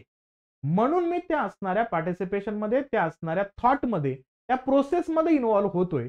जेणेकरून येणाऱ्या डिस्कशनमध्ये जे मुद्दे समोर येतील, त्या मुद्द्यांच्या भोवती मी काय करेन, तर त्याच्या भोवती मी विचार करेन आणि मग माझा फायनल पर्स्पेक्टिव्ह सेट करेन. हा जो विचार आहे का, तो विचार कसा येतो? जर तुम्हाला प्रत्यक्षात स्वतःला क्रिटिकली सेग्रिगेट करता येऊ शकतं, सेपरेट स्वतःला ठेवता येऊ शकतं आणि ॲज अ थर्ड पार्टी म्हणून तुम्ही त्या असणाऱ्या प्रॉब्लेमला, सिच्युएशनला बघता तेव्हा. जर तुमच्या मनामध्ये ऑलरेडी डिसिजन झाला असेल, तर त्या डिसिजन बद्दल तुम्ही काहीच करू शकत नाही. म्हणजे सॉक्रेटिसचा या डेलिगेशनच्या आयडियाला प्रॉपरली अपोजिट आयडिया असते. ते म्हणजे कुठली? तर टेल वर्डची. सगळ्यात महत्वाचा मुद्दा लक्षात काय घ्यायचा? थेसिस, सिंथेसिस आणि सोबत सगळ्यात महत्वाचा मुद्दा येतो, तो म्हणजेच कुठला? तर अँटिथेसिसचा पार्ट जेव्हा येतो ना, तेव्हा लक्षात घ्यायचं कोणत्याही कन्सेप्टची क्लॅरिटी जेव्हा होते, तेव्हा ती क्लॅरिटी अंतिम नसते. म्हणजे कन्सेप्ट हा इव्हॉल्व होत राहतो. तर तो इव्हॉल्युशनचा मुद्दा याच्यामध्ये आणला जात नाही. हा इमॅजिनरी सेटअप असतो, जिथं ॲज अ मी एक ह्युमन बीइंग म्हणून मी एक सिच्युएशनला, मी एका प्रॉब्लेमला सेट करतो आणि त्या प्रॉब्लेमला त्या इव्हेंटच्या अंतर्गत असा सेट करतो, की भविष्यामध्ये त्या इव्हेंटमधनं होणारे जे काही इव्हॉल्युशन असेल किंवा त्यातून असणारा जो रिझल्ट असेल ना, तो माझ्याच बाजूने असेल. तर त्या पद्धतीचा जो इमॅजिनरी सेटअप केला जातो का, त्या इमॅजिनरी सेटअपसाठीच काय वापरला जातो, तर तो टेल वर्ड्स वापरला जातो. म्हणून आता सध्याला जो वेब 3.0 अंतर्गत आपल्याला डिस्कशन चालू होताना दिसतं ना, त्याच्यामध्ये आपल्याला एक व्हर्च्युअली लाईफ क्रिएट करायची आहे. नीट आहे.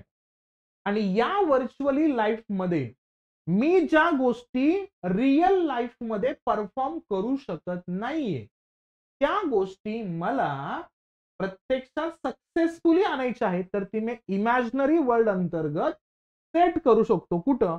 व्हर्च्युअली वर्ल्डच्या अनुषंगाने तो imaginary content, imaginary concept, tell world कुठं आणायचं आपल्याला? या व्हर्च्युअली मॅनरमध्ये सेट करायचंय. त्यासाठीचा हा मुद्दा असेल. म्हणजे तुम्ही काय करू शकता?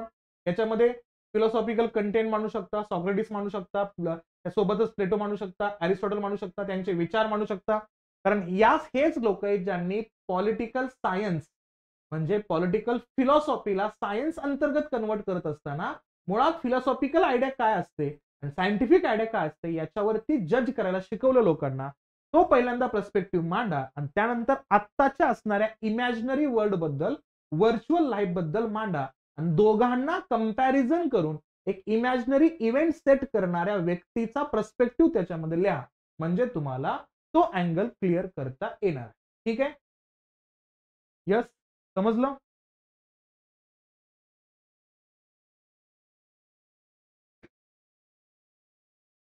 कारण तुम्ही आत्ता फक्त एकाच अँगलनं लिहित असेल, तर तो उत्तर योग्य होणार नाही हां.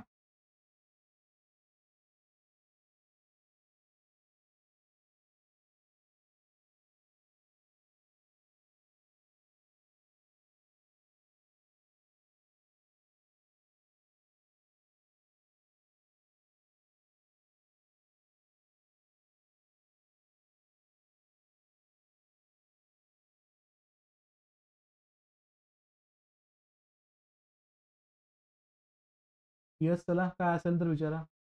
ओके, ठीक.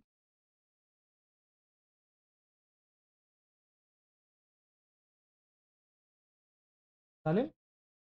थांबूया मग आपण इथं. भेटूया नेक्स्ट सेशन.